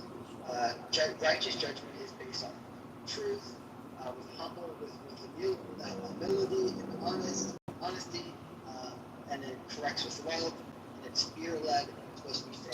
That's called righteous judgment. So you're suggesting that you believe that the Christian Bible calls on people to judge and not God. Because I can read to you at least 7 times in the Bible where it says that God is supposed to judge. Again, the two ones that you stated were different ways on how to judge, with slander, with contempt. Right? I'm going to read several of these, and I want you to find the through line in all of these things. Matthew 7, 1 and 2. Do not judge, or you too will be judged. For the same way you judge others, you will be judged, and with the measure you use, it will be measured to you. Okay, that's number 1. Luke 6:37. Do not judge, and you will not be judged. Do not condemn, and you will not be condemned. Forgive, and you will be forgiven. John 8:7. Let anyone who is without sin be the first to throw a stone at her. Romans 14, 10 through 13, I already read to you there, and I already read to you James 4, 11 and 12. Those are 5 separate scriptures. I can reread those if you guys needed me to. Those are 5 separate scriptures that are commanding you to not judge others. Yeah, all right, and I'll explain this to Roger and I go in the room. This is how Christians are told to judge and not to judge. There's hypocritically, which is Matthew 7:1, which is a hypocritical judge. There's then condemning someone's heart or their eternity, telling someone that they will not be to the kingdom of heaven. That's James 4:11. But then there's judgment that we're supposed to discern truth from error, which is John 7. Again, what I read 20 something, which is do not judge according to appearance, but judge with the righteous judgment. And then there's Galatians 6, which is the correct of other believers. To other believers, which is a man has overtaken in any trespass. You who are spiritually restored, such an one a spirit of gentleness. Right? This is again Christians are responsible to lovely correct the individual, the fellow believer. And then the third one, which doesn't really matter for you guys, which is protecting the church. This is another judgment that we're called to do. What I've done is with judgment also for the outside. Do not judge those who are on the inside. This is Paul commanded the Corinthians to judge some of the church. So we have 3 different types of judgment that we're called to do. 2 different types of judgments that we're not called to do, which is condemning someone's eternity, meaning that whether or not they're going to make it to heaven. You can't determine that other than someone saying that they're not believing. Then that's where you determine. That's where you guys comes into. But some say they're Christian, but they sin. I cannot say that they are not going to go to heaven because I do not know their hearts. Hypocritically, I cannot judge someone for the sin that I commit. Because that would be hypocritical. But again, the judgment that we're all supposed to make is one where we discern truth from error, which is a large one. And that's what I think a lot of Christians are trying to do. But sometimes a lot of us don't know where it is. And that is the Christian belief. And every single pastor would agree that there's righteous judgment, non-righteous judgment. And I kind of learned that out. I hear what you say, but you're definitely cherry picking the scriptures that you believe to be most important. Read anything anti-Semitic? Not being. So can you read anything anti-Islam? I thought he was less directly when it comes to like gun rights and that kind of shit. But even the gun rights stuff, they had an ample opportunity to pass the Hearing Protection Act and the Short Act, which I won't even get into what those are. But of course, that got tossed to the wayside. They just. They're like Trump and these Republicans, they're so fucking disingenuous. They're the most Huh? Where's the wall? Yep, the wall's largely built. Where I live, actually, mister. Is it actually finished? I can get the wall in like 10 or 15 minutes from my house. The walls, yeah, mostly finished. There's parts you can't build a wall because it's like literally you can't drive there. Exactly. What do the walls look like? I mean, how are they? What are they made of? They're probably like, I'd say good, I don't know, 20, 30 They're the feet. same kinds of walls you have in Arizona, right? They're those They're like really tall metal I-beams. Yeah. And they're like, I don't know about Arizona, but there are spaces in ours. Because the wall isn't supposed to function as some sort of like medieval or Roman remnant. It's supposed to function as a funnel, which is a weird Basically. Yeah, it's a weird way to think of it. They're basically the wall. All it does is slow. Anybody who's committed to getting across the border will do it. If you're a young, fit male, there's a way you grab onto the I-beams, and then you push yourself up with your feet. And you see, there's videos of people doing this with ease all the time. But you can also drill through it. You can or saw through it. You can do all kinds of stuff. But it's basically what? Goddamn. You get tunnel under it. There's an expression. There's an expression that a lot of people almost right? If someone's determined enough, they're going to get in. But it's about slowing them down. It's about making it that little bit harder so that they can maybe go funnel through an easier way, which is more controlled and surveilled, and therefore they can conserve their resources. So, but they can build it. Like that's what Steve Butland did. They built a wall with, I guess, in wood over a really elevated terrain. So it can be built even in those worse areas. That's what the whole build the walls are.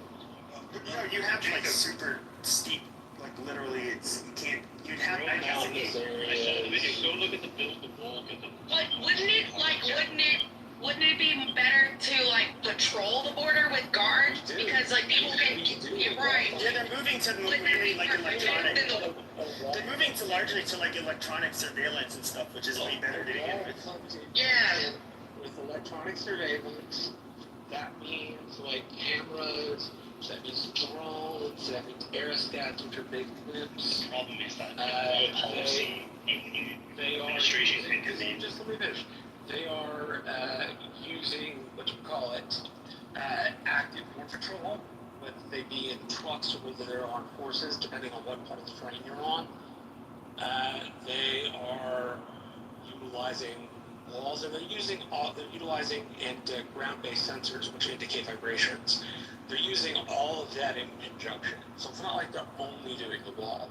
They're doing the wall plus everything else. And one of the things that personnel are policy in the way that they come and go, right? A new administration coming and can kind of take away that funding.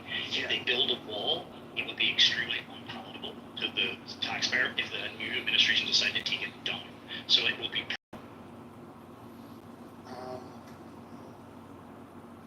There's a lot of disingenuous shit. Like the one thing, I've known this for years, but you'll notice a lot of people say we need to build that wall. The fentanyl's poisoning the kids. Kids are dying. We need to build the wall. But a lot of but what they don't tell you is that nearly all of the fentanyl, the cocaine, the heroin, the methamphetamine, that almost all of it comes to an official port of entry. It's like literally hidden in cargo or hidden within the compartment within an automobile or a truck. That's how they bring it in. They don't do it by fucking backpacks over a goddamn wall. I thought the majority of fentanyl like came from China. The precursor chemicals, yeah. They taught the Mexicans how to make it. Okay, So the Mexicans make it now. Okay.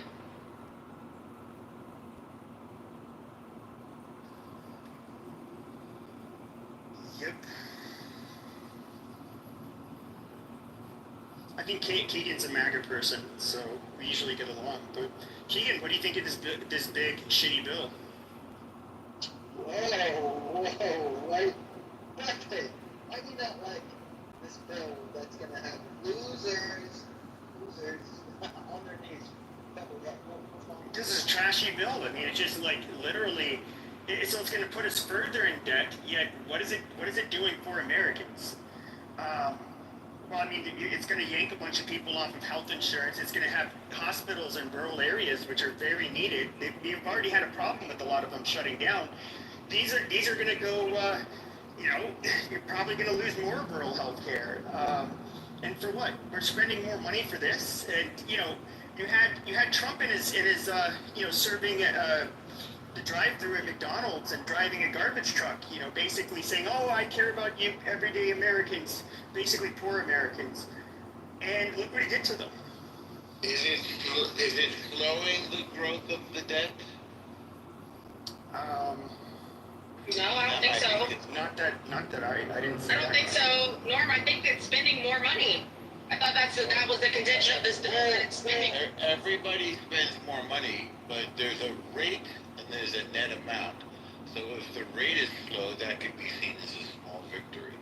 Well, so what I've done, number one, is that it's interesting new deductions. I'm in favor. It limits taxes on tips overtime. I get overtime, so I'm pretty excited. There's $600 for adults, and also increases for children, auto loans, and so those things I think are good. I'm excited that it's going to give $400 billion to border control and constructing 700 miles of the new border wall. But then this is where I've also seen, which I'm wondering where we're going to gain a bunch of money. Because maybe I'm reading the bill wrong. I get more money back to our, we're going to have less. No, it spends more money than it takes in. Well, I thought that it's cutting $1.2 trillion from Medicaid SNAP programs. Over about. And you want to do that? Over about a 10-year period. So it's not going to happen immediately. Well, see, that's the kind of the thing I have a problem with, Keegan, is that at the end of the day, the people who would receive, for example, Medicaid, your life is, it's already hard enough if you're even on Medicaid to begin with. And so why are you just made their life that much harder? Well, I don't know why you're saying that. I saw that we're giving $50 billion for the next 5 years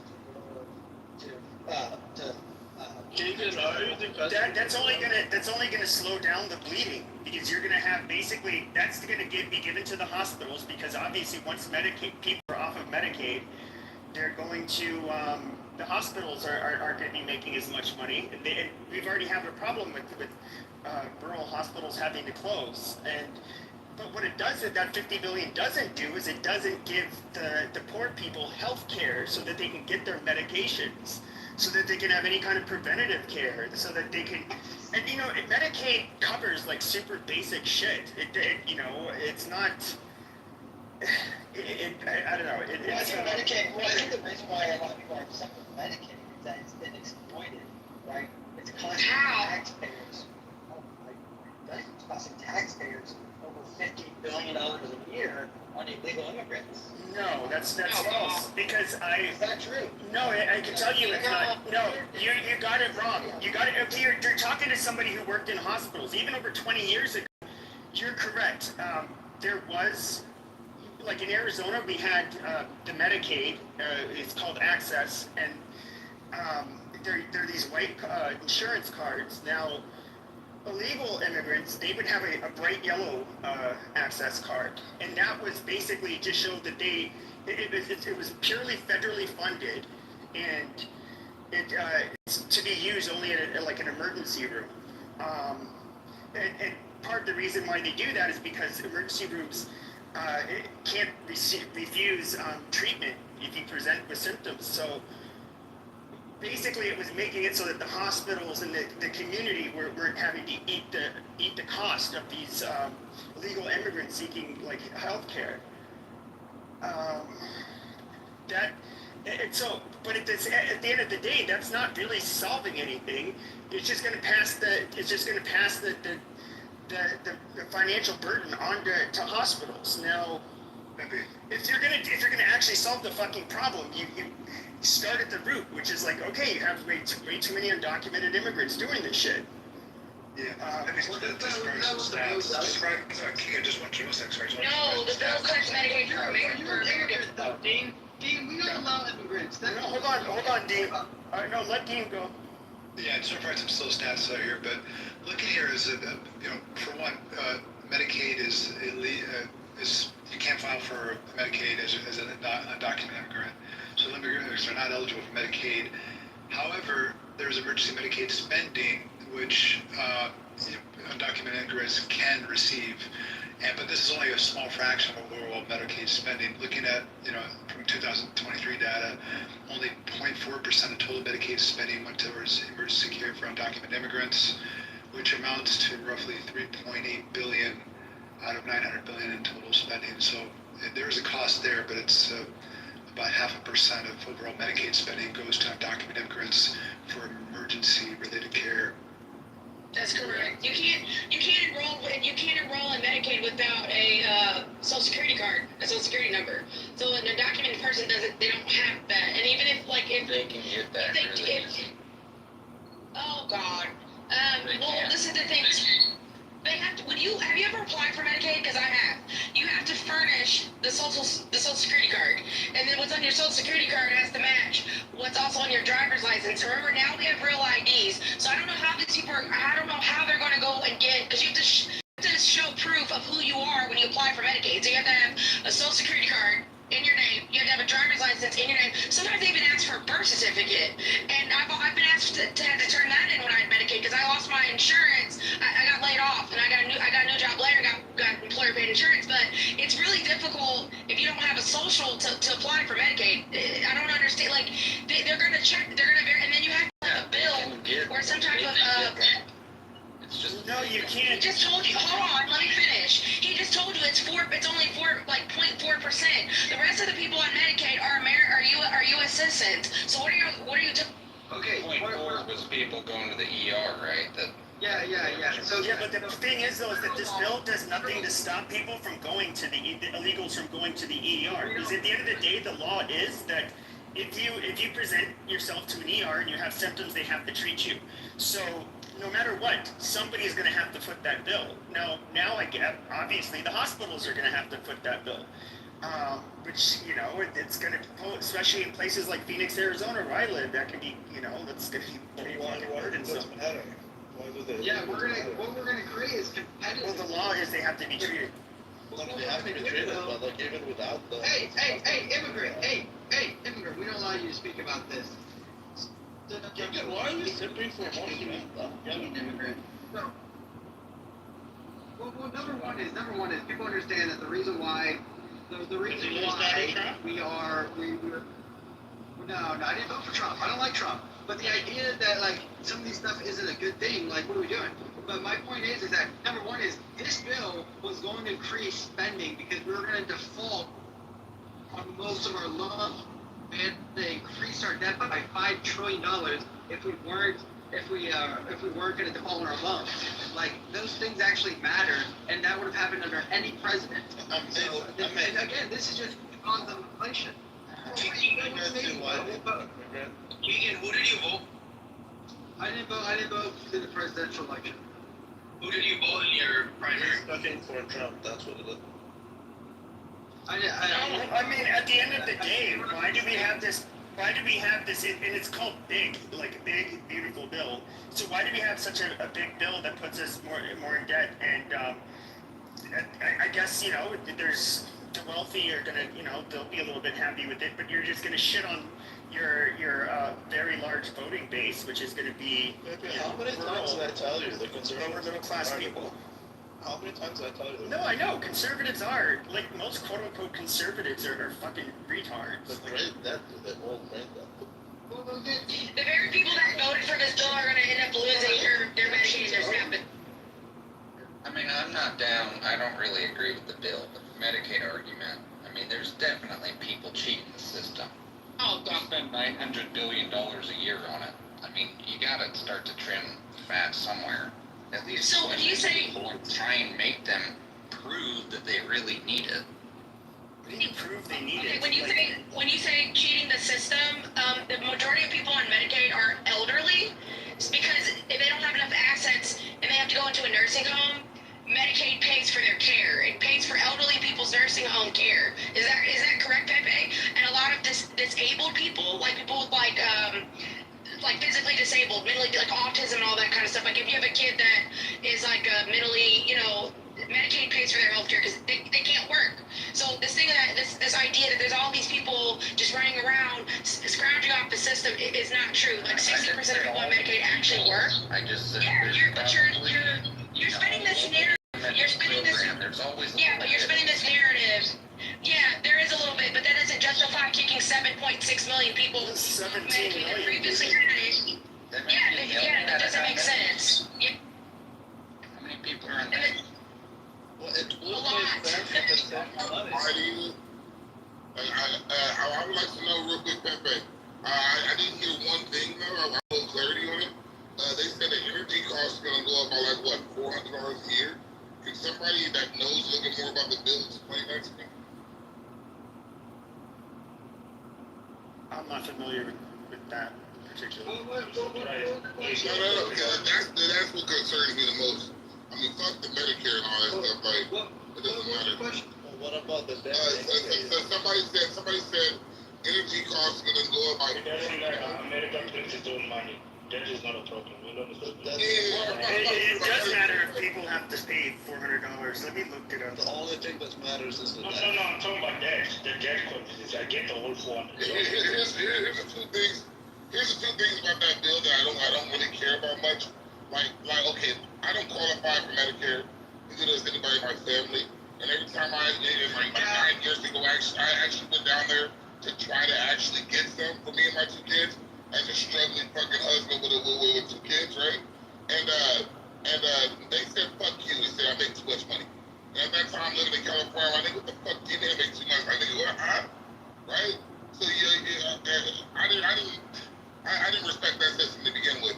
You basically had to be a leech to get anything from that place, or you had to be a finesser or some sort of a liar or bullshitter, right? Or you just had to be really broke, right? So therefore, if you were any sort of a type person or any sort of a trying to get somewhere in life or not want to be broke for the rest of your life type of person, then you weren't going to qualify. I'm sorry. It was only for bums. It is what it is. I'm sorry, right? So as far as Medicare getting taken away from people, cool. Go to Blue Cross Blue Shield like I had to. We'll be like, fuck it. I think. So I'm reading about it. It's saying that real quick, I think we might be getting it mixed up. Medicare is 65 and older and certain people. Medicaid is the one for just low income. I mean, yeah. Correct. You can cheat the Correct. Medicare is still low cost and get Medicaid. No, Medicare is for the elderly. Medicare is for 65 and older. But the elderly also. Hold on. But people who are elderly also have Medicaid as well. Medicaid kicks in and pays for their nursing home care, pays for their. Fuck them, man. That's the generation that fucked us over to begin with. And put us in this situation. I don't give a shit about the boomers and the silent generation and Gen X. Fuck them. That's the same generation. That's the same generation that raised the people were. So I'm gonna stop saying something, right? That's the same generation that when I was in elementary school in California, my teacher in elementary school was telling me that when you guys get to retirement age, you're probably not going to get Social Security, which you're going to pay into it your whole life. That's the same generation that fucked me over as a millennial, so fuck them. I don't give a fuck about them if they die from whatever else. So I'll say this, from the Jamaican I don't give a shit about their fucking gout and diabetes. Okay. So I did look it up. It says, it's projected to increase, the ratepayer bill is increasing by up to $400 annually in the next 5 years due to the bill's cuts to clean energy incentives. And then that was from the Clean energy incentives, like Brits reported that it'd be 250 to 415 increase. So energy prices are going to go up. Winning, amazing. America first. There is a section in that bill specifically devoted to That is fair preferred. I think it's in the bottom part of the sense. No, I mean, this bill's trash. It's just going to saddle. What? I mean, you think the boomers are bad? I mean, look at what the fuck is this generation doing? They're just going to saddle future generations with more fucking debt. And then the boomers that passed the bill. The boomers did Most people in Congress. We're getting rid of what the boomers did. At some point, you have to clean this What's up. the age of everybody in Congress? They're boomers. How are you cleaning it up? Most of Congress and Senate aren't boomers. Okay, Gen X. Either way, they're not millennials. If you were born in that era, you wouldn't be like them. You'd be totally different. You would be Uncle. I'd be a lot more passionate. You would be. I'd be more compassionate, right? Than anything. But the fact is, they've done that motherfucker sober for the last like 60 years. And if you were born at the same age years then, you'd be a lot different. I mean, the problem is though, is like I don't know, like as much as the so-called church-going conservatives love to, they're just fucking trash. So are the and that's the really other shitty part is a lot of these so-called progressives and I don't know what the fuck you'd even call them on the left are absolutely fucking disastrous and unrealistic. They create more fucking problems than anything, but that's what we're stuck with is Trump. One thing is that they don't increase spend as much as Trump. I know, Trump, he's trash. What Pepe is really itching to say, he wants to say that 99% of No, you guys are wrong. The average age in Congress is 58 years old. That's younger than You do say Again, the boomer.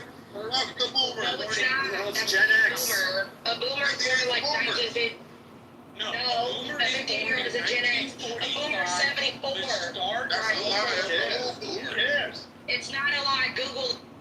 58 years old is a boomer, bitch. No, it's not. No, it's not. Yes, it is. No, it's not.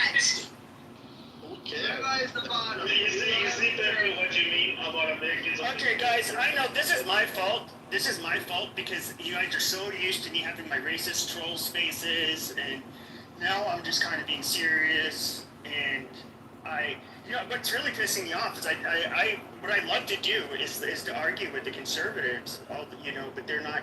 They're hiding. I could have sworn I was for being a conservative. I'm not a conservative. I'm a right winger. I'm not conservative. Rabbi's gay. Rabbi's gay. Can you deny it? Rabbi likes to bend over. All right, guys. This isn't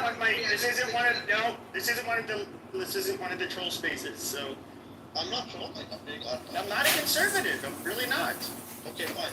Everybody on here, ask any of the conservative, anybody on conservative clubhouse. There's a lot of overlap, but they realize that there's like key differences where I just don't agree with them. Okay, but can you, whether you're conservative or not, can you admit that I've been telling all of you motherfuckers that MAGA is a huge scam?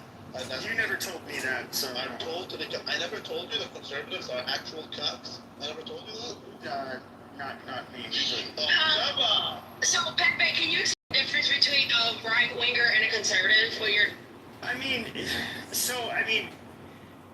When I say right winger, it's more how I would land, here in America. I'm definitely probably somebody who pushed back against a lot of the progressive policies and stuff, which I think are just divisive and a wasted, time, focus, money.